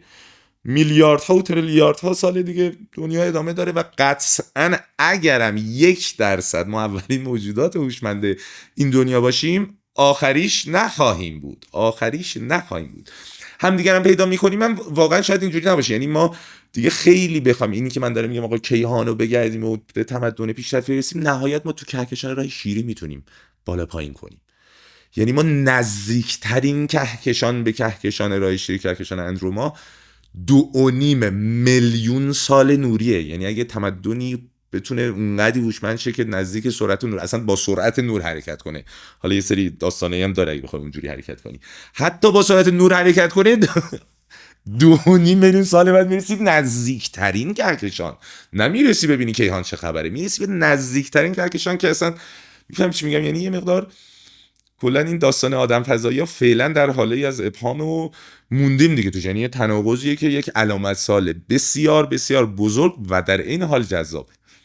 از حدیث آرزومندی برای اینکه اونقدر عمر بکنیم که به سیارات دیگه برسیم، به کهکشان‌های دیگه برسیم، به سیاره دیگه که به نظر میاد مریخ در دسترس داره قرار میگیره، ولی از کهکشان به قول تو با این عمر نمیشه عبور کرد. بعد یه تناقضی هم اینجا ایجاد میشه رضا، اینکه ما عمرمون محدوده. خب به نظرت عمر انسان منطقیه بیشتر بشه یا نه؟ بیشتر که خواهد شد، یعنی به واسطه علم پزشکی کما این که بیشتر شده. الان میانگین عمر انسان نسبت به مثلا 300 سال 400 سال پیش خیلی بیشتره و خب مرگ‌های ناگهانی بیدلیلی که هنوز نمیدونیم چرا تقریبا خیلی کم شده. ولی به نظرت اصلا از لحاظ فلسفی منطقی عمر انسان بیشتر بشه با توجه به اینکه معمولاً ما عقایدمون و تفکرمون رو تغییر نمیدیم؟ ببین حالا میگم من از دید فلسفی یا منطقی، اولا که خب دنیا و طبیعت اصلا کاری به منطق و فلسفه و اینا نداره دیگه، کار خودشو میکنه و حالا یا از دید ما یه عدلی توش میتونیم پیدا کنیم یا پیدا نمیکنیم، اون که کسی کار خودشو میکنه و خیلی دنبال منطقی و غیر منطقی نیست. ولی من اگر مثلا خالق بودم، آره به نظرم 70-80 سال برای انسان با این آگاهی و این حجم، حتی یعنی دنبال علم نباشه، دنبال هر چی باشه، این موجود چنین هوشمندی به نظرم 70-80 سال واقعا کمه. بابا الان چشمون گذشت 30 خورده سال گذشت، 30 خورده سال دیگه تموم شد، پیر میشیم و بعدش هم تموم میره. آخه به نظر من حیفه. یعنی حالا اوکی پیشرفت تکنولوژی باعث میشه میان سن 50 سال اومد رو 60 اومده رو 70 نمیدونم الان رو 80 به زودی 90 100 100 ولی دیگه یه حد اکثری داره دیگه. نمیدونم اون حد اکثری، یه مقاله هم خونده بودم راجبش، مثلا میانگین میره رو 120 180 یه عددی هست دیگه. بیشتر از اون دیگه مگه بخوایم انسان‌ها رو تغییر ژنتیکی بدیم و داستانه با هوش مصنوعی مثلا ترکیبش کنیم، ولی خود امکانات پزشکی و دیگه انواع بیماری‌ها راه علاجی براش داشته باشیم و زندگی سالم اینا یه عددی داره که اصلا اون به عدد به 200 هم نمیرسه. یعنی باز زندگی انسان یک زندگی کوتاه مدته و نه به نظرم میطلبه به عنوان چنین موجود هوشمندی بیشتر عمر کنیم. یه موقع است میگه آقا جاودانه باشیم 10,000 سال عمر کنیم، نه اوکی آدم وقت دیگه افکارشو، خیلی هستن که افکارشو تغییر نمیدن خب، ولی از اون ورم نگاه میکنیم یه سری هستن که بابا الان ایلان ماسک یه تنه داره آرزوی بشریت برای زندگی در یک سیاره دیگه رو حالا داره میره به سمت سوش، خیلی فاصله داره ولی داره میره به سمت سوش. خب وقتی عمر انسان زیاد شه از این آدما هم جوشون هست. رضا اسم هر کی که میاد تو برنامه رو من دعوت میکنم، یه چیزی نگو که نتونم دعوت کنم. اونو نمیتونم دعوت کنم، اون حواس. ولی جدی حالا اسمشو آوردی، علت این که این سوال ازت پرسیدم اتفاقا یکی از اینترویوهای خود ایلان ماسک بود. خیلی خیلی پاسخ هوشمندانه و جذابی به این سوال داد که ازش پرسیدن چرا هزینه صرف در حقیقت دیولوب کردن تکنولوژی نمی کنید که عمر انسان رو زیاد کنه، چون خب نورالینک رو داره روش فعالیت میکنه و خب خیلی کمک میکنه. میدونم یه سری دارن رو این کار میکنن که کسی که اصلا کنه عصب بینایی نداره بتونه دوباره بیناییشو به دست بیاره. ولی راجع به عمر وقتی ازش پرسیدن گفت به خاطر اینکه انسان معمولاً عقایدش و تفکرش رو در طول عمرش خیلی به سختی تغییر میده. هستن آدمایی که تغییر پیدا بکنن ولی خب عمومیت نداره دیگه.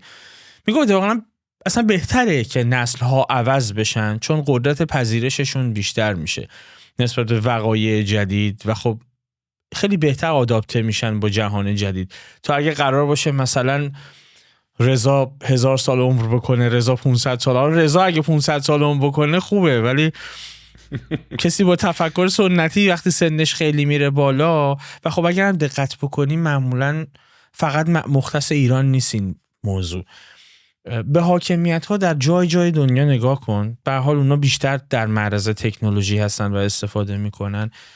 معمولا حاکمین همه مسنن، نسل جوان کمتر میبینید توشون، یعنی حاکمیت پیران هست و بنابراین این خیلی پاسخ هوشمندانه به این داد که بالاخره باید نسل عوض شه و شاید خیلی منطقی نباشه که انسان بخواد این تکنولوژی رو بهش دامن بزنه که عمر انسان رو بیش از این بیشتر بکنه، در صورتی که میشه این اتفاق. جونم البته میونه حرفت اون سوالی که از ایلان ماسک پرسیدن در مورد زندگی جاودانه بود، یعنی اگر انسان ها تا اونجایی که من حضور ذهن دارم، حالا ممکنه یه درصدی خطا باشه ولی این چیزی که تو ذهنم حضور ذهن دارم، گفتن اگه چرا نمیری به سمت سویی که انسان ها عمرشون زیاد شه، نه برسیم به جاودانگی انسان که خب درست هم گفت وقتی عقاید عوض نشه فلان شه جاودانه بشه برای چی، ولی کلا خب داشت شرایط حال حاضر رو به نظر من تحلیل میکرد. چون ما اگه زندگیمون مثلا عمرمون 1000 سال شه خب قرار نیست بچه دار نشیم و مثلا خب نسل‌های جدید همینجوری میان. یعنی اولا ما موقعی به اون تکنولوژی میرسیم که عمر انسان رو بتونیم دیگه مثلا بالای 100 سال و 200 سال و اینا میانگینش انجام بده اگه بشه، تازه که دیگه احتمال از این سیاره خارج شدیم. یعنی قدرت تمدن ما در گروی افزایش جمعیته، یعنی هیچ مشکلی نیست که همینجوری فرزند آوری بشه، هر کی 1000 سال زندگی کنه 60 تا 90 در نتیجه داشته باشه و به هر حال افزایش جمعیت قدرت رو برای اون گونه به همراه میاره، پیشرفت رو برای اون گونه به همراه میاره. حالا میگم اون یه بحث زندگی جاودانه است که آقا دیگه اصلا جاودانگی دیگه حالا در وهله اول جذابه دیگه، ولی چقدر تکرار یا به قول تو اگه عقاید عوض نشه دیگه این چه زندگی مثلا حیوانی میتونه باشه. ولی من کلا نظرم اینه که با تکنولوژی عمر انسان‌ها حیفه. من به نظرم گونه انسان گونه‌ای که 70 سال خیلی کم میشه. من از همه میپرسم معمولا که دوست داشتید تو آینده زندگی کنید یا در گذشته، که فکر کنم با این حساب حرف تو پاسخت باید مشخصا آینده باشه. بله اصلا بین آینده و گذشته که آینده، بین حال و گذشتم حال، بین گذشته نزدیک و گذشته دور گذشته نزدیک. یعنی اوکی آدم مثلا توی جمعی صحبت میکنه اون فضای قدیمی حال و هوایی داره، وای با شمع روشن میکنی سوار اسب میشی یا قدیمی ترش نمیدونم، ولی اینا از دوره. توی فیلم میبینی، شاید مثلا فیلم قدیمی میبینی تخیلی میبینی، تو واقعیت بخوای تجربهش کنی اصلا یه چیز وحشتناکیه که باید خودتو کامل تجسم کنی دیگه. تو داری یک جایی زندگی میکنی خودت هنوز تو زنجیره شکاری، یعنی باید بری دنبال یه سرپناهی بگردی، یه بیماری بگیری میمیری، یه جا زخم 6 ماه اذیتی، یه مچ پات پیش بخوره 2 ماه نمیتونی راه بری. خیلی شرایط سختیه. اصلا برگردیم به همین 200 سال پیش که برق نبوده دیگه، اصلا ما که این دنیا رو دیدیم دیگه نمیتونیم برگردیم به گذشته. میدونم یه چیزا، ولی گذشته دیگه سخته برای انسان‌های امروزی، فقط تصورش شاید لذت بخش بوده. سوالم که انتزاعی رضا، ولی تحقیقات روانشناختی در این رابطه هم شده. من میفهمم که زندگی ممکنه امروز لذت بخشتر باشه. این سوال برای این میپرسم که معمولاً آدمایی که تفکر دینی دارن یا تفکر معنوی دارن یا اصلا اینا به کنار، آرامش رو به سرعت ترجیح میدن. خب ترجیح میدن تو گذشته زندگی بکنن، چون تحقیقات روانشناختی هم شده که زندگی انسان زمانی که اتفاقا خوراکجو بود کم استرس‌تر بود از زمانی که کشاورزی رو رشد داد، یعنی خودش شروع کرد به تولید غذا. میزان اضطراب انسان در جهانی که کمتر پیچیده بود و مشکلات روانیش خیلی کمتر از امروز بود. ولی خب وقت آزادش چطور؟ قطعاً کمتر بود. یه ماشین لباسشویی الان تو خونه میتونه یه وقتی رو از آدم آزاد بکنه که آدم تصورش رو نمیکنه اگر قرار بود با چوب لبه حوض لباسشو بشوره چقدر وقتش صرف میشد. بنابراین این تقابل همیشه هست که برخی دلشون میخواد در آینده زندگی کنه، زندگی در سرعت رو به زندگی در آرامش ترجیح میدن، در صورتی که نمیدونم. حالا میگه تحقیقات شده دیگه. آخه ببین داری فاکتورهایی میگه، مثلا اگه فاکتور استرس رو بیاری ممکنه 3-4 تا فاکتور رو بیاری، خب تو گذشته بهتره، از جمله همون آرامش و استرس و تقابل اینا. ولی شاید اگه مثلا 250 تا فاکتور بتونی در نظر بگیری 1 2 3 4 6 تاش اوکی برای که همین یکی شاید آرامش و استرس، ولی فاکتورهای متعددیه که اصلا قابل مقایسه نیست زندگی در حال حاضر با گذشته. حالا میدونم به هر حال ممکنه بگی آقا اینجوری شده، غم غصه زیاد شده، افسردگی زیاد شده، استرس زیاد شده، ولی از دید من که نظرم کارشناسی است، نظر شخصی مو دارم میگم، به نظرم در حد چند تا فاکتوری که گذشته شاید بهتره. خیلی به پرسپکتیو آدما مربوطه این، یعنی نمیشه فرمول کلی چید، چون میگم خیلی به نحوه زندگی آدما مربوطه.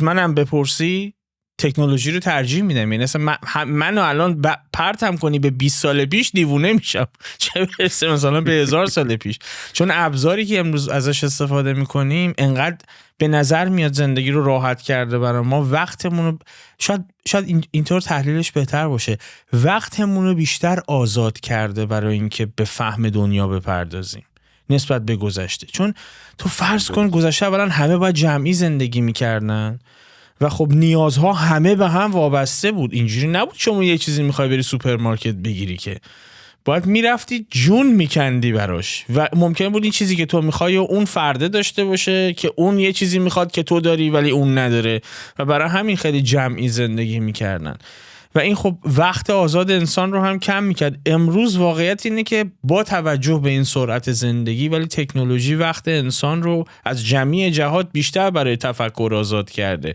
دیتا هم در اختیارش قرار داده که کاوش بکنه چیزهایی که نمیدونه رو. و خب بذار من برگردم به اول بحث، چون یه حلقه مفقوده‌ای تو بحث ما هست که من دلم میخواد حتما پرش بکنیم. این که تو اینستاگرام فعالیت میکنی و اینستاگرام جاییه که برای من مظهر رویا فروشیه. یعنی اکثر کانتنت هایی که من میبینم توی اینستاگرام با عرض معذرت مزخرفه. من دائما بالا پایین میکنم اسکرول رو، اگر نخوام سرچ بکنم دنبال یک موضوع خاصی از یک تولید کننده محتوای خاص بگردم، احتمالاً وقتی که شما شروع میکنی به اسکرول کردن ویدیوهایی رو میبینی که وایرال شده و ویدیوهایی که معمولاً وایرال میشه در اون ابعاد میلیونی میدونی که چیا توشه. و به ویژه توی جامعه فارسی زبان من خیلی دارم با این مواجه میشم جدیداً که خرافات یه جوری خودش رو چسبونده به شبه علم و از توش مفاهیمی در اومده که با این مفاهیم نه تنها مخاطب تخدیر میشه بلکه ازش سوء استفاده اقتصادی هم میشه. یکیش قانون جذبه. یکم راجع به این قانون جذب صحبت بکن، با هر زبونی که میتونی صحبت کن، فقط یه جوری صحبت کن که یه کمی روشنگر باشه، چون اصلا دیگر دست در رفته. یعنی من قبل از این که با هم صحبت رو شروع بکنیم صبح تو ماشین داشتم می اومدم به سمت استودیو، داشتم بالا پایین میکردم، اصلا یه چیز عجیبی دیدم. یعنی یه خانومی روبروی دوربین ایستاده بود و داشت در رابطه با قدرت قدرت ذهن صحبت میکرد که شما هر آنچه که بخوای کل کائنات دست به دست هم میده که به سمت شما رهسپارش بکنه. ولی خب واقعیت خیلی پیش اومده که من صبح حواس املت کردم ولی تخم مرغ نداشتیم، عاجزانه میخواستم تخم بکنم ولی نمیشد. خیلی درخواست واقعا صادقانه داشتم ولی نمیشد. یکم راجع به این صحبت کن. واقعا اصلا کلا راجع به خرافات من نمیدونم اصلا از کجا باید شروع کنم، چجوری زیر یخمشو بگیرم. اصلا اون نمیتونم اونجوری که باید و شاید بذارم جای اون مخاطبی که میتونه گول بخوره. نمیتونم، یعنی نمیتونم فضای ذهنیشو درک کنم. میگم قانون جذب با لولو خورخوره برای من فرقی نداره. یعنی کسی که حالا در حد اصلا نه که بگم شخصیت علمی باشه، اصلا در حدی که محتوای علمی تولید کنه، یه ذره با دنیای علم یه کوچولو آشنا باشه دیگه، اصلا فرق خرافات و شبه علم برای اون معنا نداره. یعنی به نظر من برای کسانی که از علم بدورن یه ذره این خرافات و شبه علم یه نقطه تفکیکی داره که بگیم آقا خرافات یه چیز دیگه اصلا کامل چرت و پرته که هیچ شواهد مدرکی نداره، شبه علم میاد با رخ علمی مثلا اون خرافات رو پرزنت میکنه، یه چرت و پرتیه که لاش یه دوتا فکت علمی هم گذاشتن. ولی اصلا وقتی شبه علم رو صحبت میکنین، پارامترهای علمی ارتعاش و نوسان و انرژی اینا رو که قاطیش میکنن واقعا بچگانه تر از اون خرافات میشه از دید من، حداقل از دید خیلی های دیگه. یعنی من اصلا عجیبه. ولی ببین قانون جذب کلا چی میگه؟ میگه که به چیزی که فکر میکنی جذبش میکنی. حالا سادهش دیگه در یه جمله. یا مثلا اگر انرژی مثبتی به کائنات بفرستی، آرزویی بفرستی، به چیزی فکر کنی، کائنات مثلا جواب تو میده. حالا اولا از دو بخش میشه اینو بررسی کرد. یکی که این قانون جذب اگر اینقدر داره مانور میده رو ارتعاش، نوسان، انرژی، کائنات و این جنس پشتش دلایل مثلا علمی میاره، اینو باید کی کشف کنه قانون جذب؟ مگه نباید یه فیزیکدان یا یه منجم یا یه اخترشناسی یا یه کیهانشناس وقتی داری صحبت از انرژی و فرکانس و نمیدونم کائنات میره و میاد میکنی این قانونو، پس باید قبل از اینکه شما که حتی نمیدونی تعریف مثلا ارتعاش یعنی نوسان مثلا، یعنی چه میدونم حالا تعریف‌های علمیش بماند، اصلا خب پس باید اول یه دانشمندی تو دنیا، یه منجمی، یه فیزیکدانی، یه اخترش، یک نفر، تاکید میکنم 2 نفر نه، اصلا 1 نفر اومده این قانونو اصلا بگه صحبت کنه نخنده بهش. خب این که پس هیچی، پس این از علم در نیامده. یعنی یه موضوعی که داره از نوسان و ارتعاش و انرژی و کائنات و اینا صحبت میکنه ولی از هیچ بحث علمی خارج نشده، هیچ دانشمندی، هیچ شخصیت علمی برجسته و غیر برجسته قبولش نداره. از اون من اگه تجربی رسیدی بهش که خب مشاهدات تجربی، حالا جدا از این که خیلی ارزشی برای علم قائل نیست، نه تنها مشاهده تجربی اشخاص، چون خب ذهنشون پر از خطاهای شناختی مختلف، پر از سوگیری‌های مختلف از جمله سوگیری تاییدیه، ولی اصلا علم نه تنها تجربه اشخاص براش پشیزی اهمیت نداره، حتی تو آزمایشات علمی ها اینجوریه، میگن آقا این اتفاق افتاد، این نتیجه رسیدیم نیست، این اتفاق افتاد، این دستگاه و دیوایس این نتیجه رو به ما نشون داد. یعنی ضریب خطای خود یک دستگاه مکانیکی الکترونیکی هم لحاظ میشه، برای اینکه شده که یه نتایج عجیب غریبی ببینیم که اولین کاری که میکنیم انقدر که این چیز عجیب غریب بوده که میریم سراغ اون دیوایس و دستگاه ببینیم خطای اون بوده دیگه. اشخاص که بماند آقا، وقتی شما میری تو بیابون سراب میبینی، وقتی میری توی تاریکی جن میبینی، نمیدونم سفینه فضایی میبینی، خب اینا خطاهای شناختیه و باید بهش آگاه باشی دیگه. پس تجربه شخصی که پشیزی برای علم ارزش نداره. ولی من از دوستان استادان قانون جذب سوال میکنم، اگه تجربیه، خب چرا فقط مواردی که شانسی اتفاق افتاده رو میبینید؟ آقا الان من دارم میگم جاذبه وجود داره، به این مفهومه که میتونید نظریه منو ابطال کنی دیگه. من میگم آقا هر جایی روی این کره زمین، رو مثلا جو زمین سنگ رو رها کنی میاد پایین، میاد سمت زمین. شما اگه یک مورد پیدا کردی که این سنگ رو رها کنی، سنگ بره بالا یا مثلا سر جاش وایسه، نظریه من باطل شده یا کلی علامت سوال میاد، از اول باید مورد بازبینی قرار بگیره و اینا. به اون قانون جذبیه باید بهش اول گفت که آقا چه اتفاقی بیفته تو قبول داری که این قانون جذب نیست. چون ملت پکیج میخرن، دورشون رو میخرن، صبح تا شب فکر میکنن یه جواب داره برای این. میگه خالصانه نخواستی. میگه خالصانه نخواستی، بعد میره خالصانه نه ته دل نخواستی، تمرکزت پایین بوده، نه صبح آخه بعد قبل از خواب بهش فکر کنی. اینقدر پارامتر میاره خب دیگه مثل که من یه ادعایی کنم بگم من یک اسب شاخدار سخنگو سپاه دارم که اینقدر ریزه یا یه مدلیه که علم نمیتونه ببینتش. خب فقط من میبینمش، علم نمیتونه ببینتش، حالا شاید در آینده ببینه، الان فعلا علم نمیتونه ببینتش. خب این وقتی تو هیچ جوره نمیتونی ابطالش کنی، یا من بیام بگم آقا وسط هسته مثلا کره مریخ یه الماس 10,000 کیلویه، حتی علم نمیاد بگه نیست، میگه نمیدانم، ولی به این مفهوم نیست که 50-50 است، به مفهوم این که 99 میلیون ها 9% نیست، 1 میلیارد درصد هست. برای اینکه بخوای به جواب قاطع برسی باید بری مریخ و وسط نصب کنی، وسطشو ببینیم این هست یا نیست دیگه. یعنی اینا قانون جذبیه دارن یه سوء استفاده میکنن. و ببین آمار و احتمالات هم خیلی جالبه. اولا تجربه نشون داده، یعنی آمارهای کنترل شده هم از قانون جذب دارن که ببینن جواب داده یا نه، و هیچ شواهدی بر تایید قانون جذب مشاهده نشده. و اینو میدونیم کسایی که محتوای علمی میکنن، من اون اوایل که نقد خرافات میکردم اینو با پوست و استخونم فهمیدم. ببین طرف مثلا حالا گنده هاشو مثال بزنم، 1 میلیون فالوور داره، خب ویدیو قانون جذب میسازه، مثلا چه میدونم 1 میلیون ویو میخوره، 20,000 تا کامنته، از اون 20,000 تا 18,000 تا به به چه قانون جذب تا گفتم اتفاق افتاد، مرسی من پولدار شدم، مدیون تو هم، اینا میاد. خب بیننده و مخاطب میاد این کامنت ها رو میخونه، خب دچار توهم میشه دیگه. منتها اینجا 2 تا موضوع مطرحه. بعد برای اینکه وقتی شما یک آدینس 1 میلیونه داری، خب اصلا فکر کن هیچ کس رو فالو ندارن، اونا هیچ قانونی هم رعایت نمیکنن، دارن زندگی روزمرهشون میکنن. خب طی 3-4 ماه زندگی ها متفاوته، 1000 تا اتفاقات تصادفی و غیر تصادفی میفته. توی 3-4 ماه آینده از اون 1 میلیون نفر 10,000 نفر 100,000 نفر یه اتفاق خوب براشون میفته، ازدواج میکنن، بچه دار میشن، پولدار میشن، یه جای استخدام میشن، ویزاشون میاد. از اونورم 10,000 نفر 50,000 نفر 100,000 نفر از اون 1 میلیون نفر تو 3-4 ماه آتی بر حسب احتمال اتفاق بعدی میفته، پاشو میشکنه، تصادف میکنن فلان، یه 700-800-19,000 نفر اون وسط حالا اتفاق خاصی تو اون 3-4 ماه نمیفته.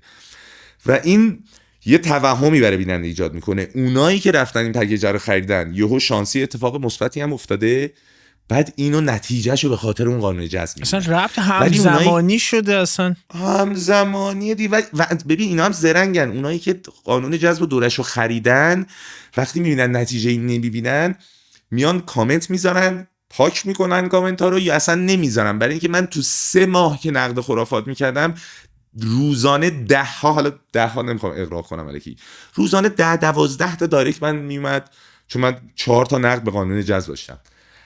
یعنی همون 4 تا ویدیو فکر میکنم رو هم دیگه 600 تا من دایرکت داشتم که آقا من بدبخت شدم، دوره اینشو خریدم، بعد رفتم دوره وی آی پی شو خریدم، 1 سال تمرکز میکردم، فکر میکردم 20 سال، نتیجه نمیدیدن. و بیننده شاید نبینه که آقا اینا بر حسب تصادف معلومه دیگه، 1 میلیون مخاطب داره، خب 100,000 تا اتفاق خوب میفته، 100,000 تا اتفاق بعد. آخه گیر من همینه رضا، چرا نبینه؟ ببین عزیزم، من تو این همین یه هفته گذشته من مثلا 2 تا مورد عجیبشو برات میگم. یعنی اصلا ببین عجیبن، من هر چقدر از عجیب بودن اینا حرف بزنم کاسته میشه از عجایبش. یا آقای اومده بود از این این علامت ها هست که برای چشم زخم همه آویزون میکنن و اینا، یه چش آبی و فلان. گفت اگه از اینا هر جا تو خونتون دارید به جون هم میافتن، یعنی با هم چیزم رقابت هم دارن، از اینا هر جای خونتون دارید همین الان بندازیدش دور. جاش چون این فلان میکنه جاش یه کاسه آورد تو کار، گفت اینو بخرید. این کاسه ها که آره به ضربه میزنی یه صدایی میده، یه ارتعاش ایجاد کاسه میکنه. تبتی کاسه تبتی علامات عمم روش بود. این کاسه تبتی اینو شما میزنی با فلان فرکانس، یک ارتعاش ایجاد میکنه که این به جذب فلان کمک میکنه. و یه سری اون زیر خریده بودن. اونو بذار کنار. یه خانومی رو من دیدم وایساده بود روبرو در یه خونه و تنه به تنه املاکی هم داشت میزد. وایساده بود روبرو در خونه رو باز گذاشته بود، در آپارتمان چند تا پله میخورد میرفت بالا. نمیدونم اونو دیدی یا نه. وایساده اونجا نه میگفت اگر خونتون طبقه اوله و برای ورود بهش مثل این خونه چند تا پله میخوره میره بالا، در اسرع وقت خونتون رو عوض بکنید، چون این مسیر ورود پول به خونتون رو میبنده و شما اینجا فقر رو تجربه میکنید. یعنی از یه چیزی به یه فکر کنم به چیز ربط داره، به این یکی مفهوم فنگ شویی چیه، فکر کنم به اون مربوطه. شما میری خونه اینو بزن میری اونور فلان چاکراتون رو باید باز بکنید، فلان ذکر رو که میگید، حالا این ذکر یه چیز نامفهومی هم بود، ذکر مذهبی نبود، ولی دعا که درخواستتون رو که دارید میدید، نمیدونم ضربات موزونی به اینجا بزنید به اونجا بزنید فلان چاکراتون باز شد. ولی اگه نمیدونید چه جوری باید این کارو بکنید، بیاید پکیج ما رو بخرید که ما بگیم چاکراتون رو چه جوری وا کنید. آقا اول توضیح به من بده اینی که میگی چیه که من بازش کنم. چرا باید، چه ارتباطی باز شدن این چیز نامفهومی که میگی به درخواست من و به زندگی من داره؟ اون این کارو میکنه چون مخاطب داره. یعنی حتی ببین این من اذیتم میکنه رضا. من وقتی اون آدمو میبینم که این کارو میکنه، من میفهمم که اون از آبروش هم دست شسته که همچین کاری رو میکنه. یا حتی برخورد کردم با آدمی که مشخص این خودش هم اعتقاد نداره به این مزخرفی که میگه، ولی وقتی آدمایی هستن که براش هزینه میکنن و میپذیرنش، اینو تولید میکنه. خیلی دردآوره این برای من، خیلی دردآوره. عجیبه، هم دردآوره هم عجیبه. یعنی این که یک فرد میتونه راضی کنه خودشو، یعنی چه اتفاقاتی تو ذهنش تجربه زیستی داشته، دنیا و روابط علت معلولیشو چجوری میبینه که تو این لول که آقا مثلا این کد کیهانی 785322 رو بچسب اصلا. یعنی چی؟ این قانون جذب میگه آقا انرژی بفرستید کائنات. اولا که فرق انرژی، نوسان، ارتباط نمیفهم اینا چیه، اینا با هم فرق داره، همه رو میگه بفرستیم کائنات. بعد کائنات چه تعریفی داره؟ به من بگو کائنات. کائنات اگه منظورت منظومه شمسیه، خب چرا میگی کائنات؟ بگو مریخ، نمیدونم زحل، بگو خورشید. اگه دیگه خارج از منظومه شمسی داری میری، کجا این فکر و انرژی هم خب دیگه مگه فرکانس و امواج الکترومغناطیسی، امواج مکان، همه اینا دیگه بالاتر سرعت نور که نمیره. تو بخوای انرژی تو بگی کائنات و فرض بگیر نزدیکترین ستاره به کره زمین، نزدیکترین ستاره، یعنی دیگه 2 خورده سال نوری فاصله داره. یعنی تو الان یه خواسته یا اصلا برفرض کائنات اونجا نشسته میگه محبت کن خواستت واسه من بفرست، من میخوام جواب بدم. تو 2.5 سال رفتش طول میکشه، خود اونم کائنات باید جواب بده که 2.5 سالم برگشتش طول میکشه. یعنی تو هر خواسته میدی حداقل اگه به نزدیکترین نقطه کائناتی اشاره کنی 5 سال بعد بهت میرسه. اصلا یعنی چی؟ من بعد ببین ما این امواج رو میتونیم رصد کنیم. اینجوری نیست که بگیم ارتعاش فرکانس اینا مثلا متافیزیک. بابا ما میتونیم، ما میدونیم که انسان‌ها تو خواب عمیق میرن مثلا امواج دلتا منتشر میکنن، نمیدونم توی مدیتیشن دارن میکنن امواج آلفا میاد، نمیدونم توی میخوای یادگیری کنی، ذهنت برای یادگیری و تمرکز آماده است، اینا امواج آلفا، اینا همه شناسایی قابل رصد. اینجوری نیست که مثلا بگی یه دنیایی پشت، یه دنیای متافیزیکی پشت این داستان از همینجوری داره انرژی این ور اون ور میره، ما نمیتونیم ببینیمش و نمیتونیم مثلا اندازه‌گیریش کنیم. مثلا این خبران نیست دیگه، میگه مثلا یه بلبشوی عجیب غریبیه دیگه. من بیشتر از هرس الان در تعجبم، یعنی تو فاز تعجبم. یه پارادوکسای فلسفی، نه حالا فلسفی بخوام اونقدر پیچیدش کنم، یه پارادوکسای عقلانی خیلی واضحی داره. یعنی یه آدم میاد و به شما میگه که شما برای اینکه پولدار شید، مثلا برای اینکه شما قدرت جذب پولتون پایین، شما مشکل این ندارید که پول سمتتون، پول دورتون نیست، شما قدرت جذب پولتون کمه. یا مشکل از ارتعاش اسمته، مثلا رضا ارتعاش اسمش مثلا نمیدونم ثروت ساز، اینه عوض کن چون این اسمت ارتعاشش فلانه. اینا به کنار، ببین چقدر غیر عقلانیه و من انتظارم از مخاطب این نیست که یه همچین چیزی رو بپذیره. حالا اون مفهومی که پشت صحبتش هست که ممکنه خیلی خرافی باشه، دم دستی باشه، یا شبه علمم توش قاطی باشه که برای مخاطب عام قابل تشخیص نباشه، اینا رو من میذارم کنار. ولی دیگه در این سطح که آخه قربتون برم قابل تشخیص، یه نفر میاد به شما میگه آقا شما قدرت جذب ثروت ندارید، برای اینکه قدرت جذب ثروت پیدا بکنید فلان کار اعلان کار باید بکنید که من تو پکیجم گذاشتم، لطفاً کلمه جذب و کامنت بکنید که براتون ارسال شه. دیگه حداقل این یه سوال براتون به وجود بیاد که او چرا از این طریق پس داره پول در میاره. خب همین قدرت جذب رو برای خودش افزایش بده، پول که دورش از پول در میاره. یعنی اینا دیگه اونقدر پیچیده نیست که نخواهیم بهش فکر. به قول تو حداقل تفکر نقادانه‌ای که آدم اصلا بدونی که بخواد به این موضوع فکر کنه، یادگیری کنه، تو تجربه زیستت باید به این تفکر نقادانه حداقلی برسی دیگه. یعنی مثل اینکه تو خیابون یکی رو ببینی بگی آقا این لوبیا رو از من بخر 100 میلیون، فردا به کار به مثلا چه میدونم میوه طلا میده. یعنی در این حد کمدی این موضوع که میگه خودت به کار دیگه. آره دیگه. به نظرت عجیب ترین اختراع بشر چی بوده؟ عجیب ترین اختراع بشر به نظرم هوش مصنوعی بوده.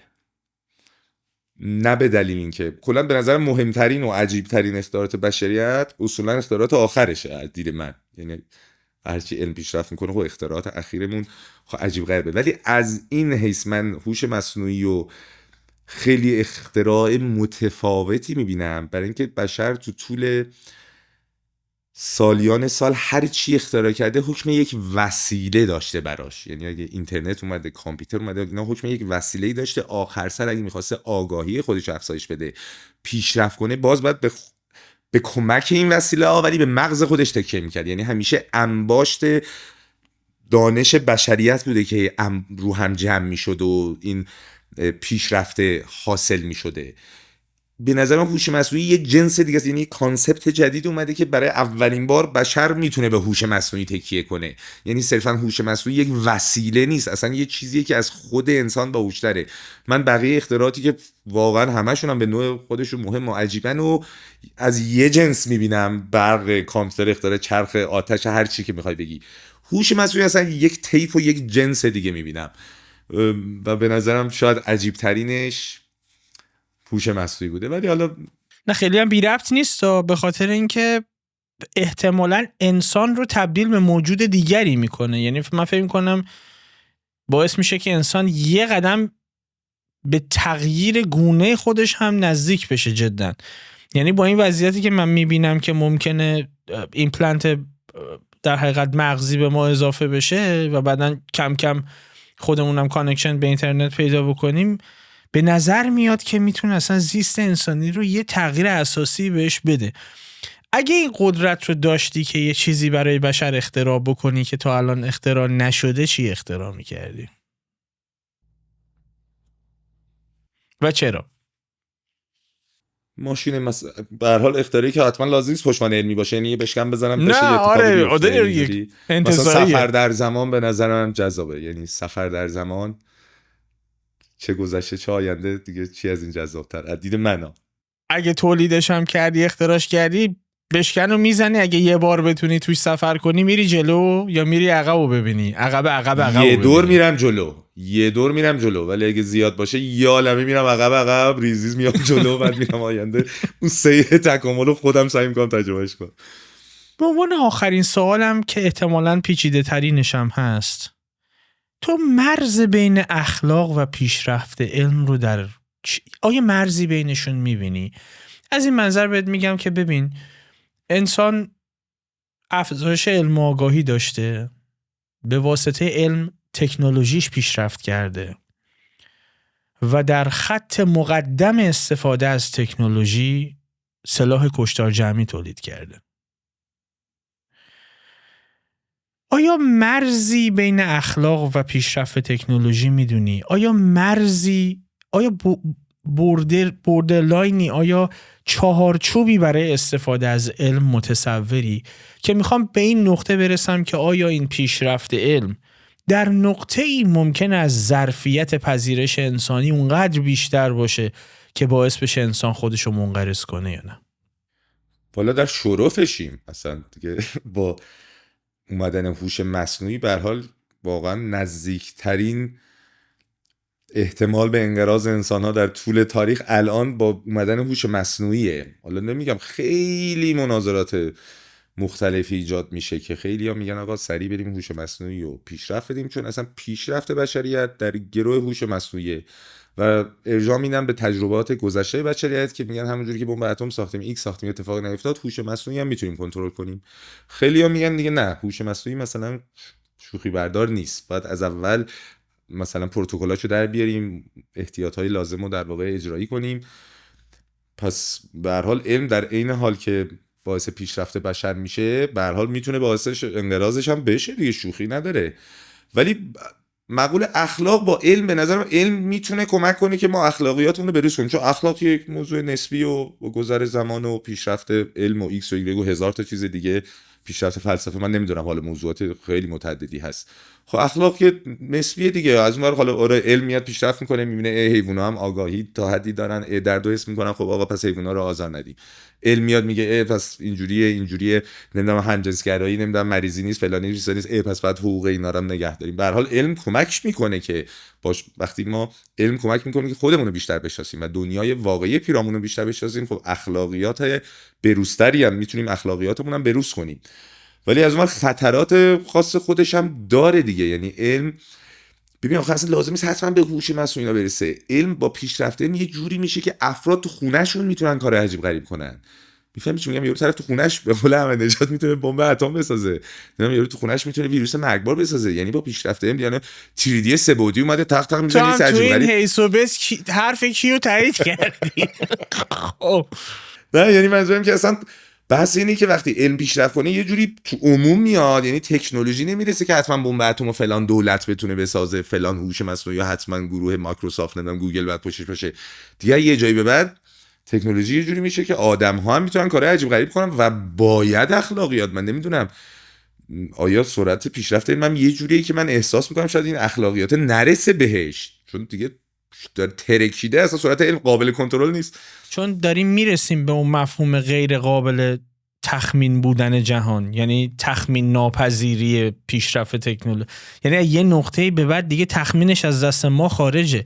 من همیشه اتفاقا مخاطب یه بار نقدم خونده بودم توی یکی از کامنت ها که چرا انقدر راجع به AI از همه سوال میپرسی، راجع به هوش مصنوعی چرا نپرسم؟ چون باهاش مواجهیم آخه. یعنی خیلی برای من مسئله است که از دیدگاه عمومی بدونم، دیدگاه هر شخصی رو راجبش بدونم که آیا میترسه از این واقعیتی که باش مواجهیم یا نه. چون به محض اینکه به خودآگاهی کامل برسه دیگه هیچی قابل تخمین نیست. تمام خودآگاهی برسه که حالا فعلا رو کاغذ میتواند برسد، یعنی با پیشرفتش الان که اصلا الان که اصلا هوش مصنوعی نیست دیگه، یعنی بیشتر ادای هوش مصنوعی که حالا تو ذهن متصوری ما داره در میاره دیگه. دیتا رو میگیره از دیتایی که خود ما بهش دادیم، میاد یه آنالیز میکنه و یعنی هنوز خیلی نمیتونیم بهش بگیم هوش مصنوعی به اون مفهومی که مثلا خودآگاهی داشته باشه، ولی به زود میرسه، نه که بگیم در دهه‌های آینده. اصلا معلوم یعنی اگه با همین سرعت رشد پیدا کنه، من نمیدونم 5 سال دیگه، نه دیگه 15 سال دیگه میرسه. یعنی تو همین مدتی که من داریم زندگی میکنیم ممکنه هوش مصنوعی به خودآگاهی برسه. یعنی من نمیدونم دیگه، من تو هوش مصنوعی خیلی عمیق نشدم، مطالعات عمیقی نداشتم و همین به هر حال سعی میکنم فقط صرفا اخبار روز رو دنبال کنم تا بعداً حالا دیگه بریم تو جزئیاتش. خیلی نمیدونم ولی میدونم که خطرناکه، یعنی این حس خطرناکی واقعیه، یعنی باید جدیش بگیریم، یعنی باید پیش بینیش کنیم، چالشاشو برنامه‌ریزی کنیم. حیفه که تا اینجای کار اومدیم بعد هوش مصنوعی بیاد کلکمون بکنه. افت داره ازم برای انسان. به نظر تکنولوژی و علم بشر بهش دسترسی پیدا میکنه، به نظرت باید در دسترس عموم همش قرار بگیره یا نه؟ ببین سوالاتی که میگم فرض بکن که مثلا دارم میگم شما با یه ابزار تکنولوژیک میتونی مثلا احساسات رو کنترل بکنی. به نظرت باید در دسترس عموم قرار بگیره یا نه؟ نه. یعنی من میگم به هر حال اصلا علم پیشرفتش باید بیفته توی مسیری که مفید باشه. اگه مجبوریم توی این مسیر تکنولوژیایی بیاد که به قول شما احساساتتون رو کنترل کنه، نه، باید همه کنترل شده باشه. شوخی نداره. مگه الان بمب اتم میتونیم بدیم به عموم؟ مگه اینا چرا؟ نه، من میگم تکنولوژیایی که برای رفاه حال مردمه. آقا میخوای گوشی برای همه است، لپتاپ برای همه است، برق برای همه است، نمیدونم. ولی دیگه وقتی موضوعاتی میشه که امنیتیه، میتونی جون انسان‌ها رو به خطر بندازه، خطر انقراض انسان‌ها درگیرش میشه، دیگه نه، به نظرم به هیچ عنوان نباید در دست عموم قرار بگیره. یکی از دلایلی که این چالش فلسفی به وجود میاد که آیا باید با همین سرعت تکنولوژی رو افزایش داد یا نه، همینه، این که از کنترل خارج بشه. یعنی وقتی تکنولوژی از یک حد و حدودی میگذره، البته الان که به نظر میاد ابزار کنترلش خیلی دقیق نیست، مثلا همین AI الان حتما تو باش برخورد کردی، نمیدونم با چت جی پی تی حتما اگه چت بکنی، خب یه گایدلاینایی داره دیگه، یعنی یه سوالایی رو پاسخ نمیده بهت، ازش دستورالعمل فلان چیزو بخوای که مثلا منو بگم هم یوتیوب بنش میکنه، نمیده بهت. ولی در قالب داستان ازش همونو بخوای میده بهت، یعنی گول میخوره. خب یعنی هنوز به نظر میاد، با این که فکر میکنم سالهاست که الان از منظر فکر میکنم نظامی به این تکنولوژی ها مجهزن حکومت ها، حالا تازه ریلیزش کردن برای مردم. حتی فکر میکنم در گذشته هم تو موبایلامون استفاده میشده ولی به این شکل در دسترس نبوده. مقوله اینه که به نظر میاد حتی الان که عرضه شده، ابزار کنترلش اون دقت رو نداره که بتونه کاملا محدودش بکنه، یعنی توی یه چارچوب مشخصی قرارش بده و این اتفاق ممکنه بیفته براش و این برای من یه کمی ترسناکش میکنه. میفته. آخه تجربه گذشته هم ثابت کرده که اینجوری نیست ما انسان ها کنترل کنیم. سعی میکنیم کنترل کنیم، بعد اتفاقات ناگواری میفته، بعد میایم تازه مثلا چه میدونم راهکارهای جدیدی رو اتخاذ میکنیم. یعنی فقط خدا کنه اگه میخواد اتفاقات ناگواری بیفته منجر به انقراض نشه، ولی به هر حال تجربه ثابت کرده گذشته انسان رو میبینی خیلی از اختراعات بوده که دستش خارج شده، اتفاقات ناگواری هم بوده، بعد اومده کنترلش کرد. یعنی اول اسلحه رو ساخته، یهو دیده یکم ممکنه بیاد یه رگباری بزنه، بعد اومده یه جواز مثلا با رو اسلحه‌اش گذاشته. حالا به هر حال تا حدی هم باید حق بدیم که یه ذره تکنولوژی بره جلو، هر موقع یه کوچولو باگاش در اومد و موارد غیر اخلاقیش در اومد، حالا اون موقع کنترلش کنیم. حالا تو گذشته اینجوری بوده، ممکنه مجبوریم تو آینده هم همین روشو بریم. رضا اینم ازت بپرسم، وقتتو زیاد گرفتم، فکر می‌کنی تو دورانی که زنده هستی مسیر بشر به مریخ باز میشه؟ بسیاری داره که چقدر زنده باشم، ولی اگه بخوام یک عمر طبیعی 70-80 ساله بکنم، بله. اگر تا زمانی که زنده ای سفر به مریخ میسر بشه ولی سفر بدون بازگشت باشه، میری یا نه؟ خیر. خب خوبه، محافظه کاری. تو از اون دسته آدمایی هستی که منتظری تکنولوژی اونقدر پیشرفت کنه که بشر بالاخره در بنورده کهکشانو درک. نه، به دو دلیل نمیرم. یکی که همچنان برای من حفظ بقا جزو اولویت اصلی زندگیمه، دوست دارم زندگی رو دوست دارم زنده بمونم. و نکته دومم مریخ جا عجیبی، دوست دارم برم بی‌وزنی رو تجربه کنم، یک دور کره زمین رو از بیرون ببینم، اون فضای تاریک و خیلی سرد کیهان رو یه دور تجربه کنم. ولی مریخ برام یعنی به هر حال تو وقتی میری هی مطالعه روی کیهان، اصلا ابعاد کیهان رو انقدر دیگه میبینی که اصلا برات مریخ خیلی چیز ادونچری نیست غیر از اون حس تجربه. اونو میتونی با مریخ با ما وسط فضا فرقی برام نداره، ولی جونم حاضر نیستم پاش بدم.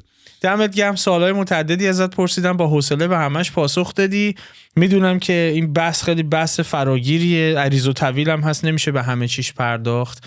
بیشتر میخواستم مخاطب با ذهنیتت آشنا بشه و ازت درخواست بکنم که حتما ورود بکنی به یوتیوب که مخاطبی که جدی‌تر دنبال میکنه کانتنت علمی رو محروم نشه از دانشت. و اگه موضوعی هست که دلت میخواد راجع به صحبت بکنی و من پرسشی نکردم در رابطه باش، میشنوم. نه، صحبت خاصی نیست. و خواستم از خودت تشکر کنم باز دوباره. خیلی برنامه نه تنها حرفه‌ای داری، خیلی بهم خوش گذشت. در واسه بگم هم راحت بودم و هم خیلی انگار که دارم با یه رفیقم گفتگو میکنم. خیلی برام ارزشمنده این که این حسو میتونی در واقع به مهمان انتقال بدی. به من که انتقال دادی و خیلی بهم خوش گذشت و تبریک بهت میگم. ان شاءالله که یه گفتگوی مفیدی باشه، دوستان مخاطبانم استفاده کنن. دم شما گرم. سپاس از محبتت. امیدوارم استفاده کرده باشید. فکر میکنم کمی اگه به تفکر انتقادی تجهیز بکنیم ذهنمونو، نیازی نیست انقدر درگیر چالش برای هر موضوعی بشیم. کافیه کمی به مطلقیاتمون شک کنیم، هر چی که هست. حتی اگر یک مفهوم علمی رو تو ذهنمون مطلق کردیم، باز هم داریم خطا میکنیم، چون علم هم دائما خودش رو جدید میکنه، خودش رو بروز میکنه و به اشتباهش اقرار میکنه. به نظر میاد تو نقطه ای که به مطلقیات رسیدیم، محلیه که باید به دانشمون شک بکنیم. و خب فکر میکنم مهمترین کاری که رضا میکنه و انتظار میره تو شبکه‌های اجتماعی دست به دست هم انجامش بدیم، ترویج تفکر انتقادی. امیدوارم لذت برده باشید از این اپیزود. هم هفته آینده پنجشنبه اپیزود بعدی فیوز هم در خدمتتون هستم. بدرود.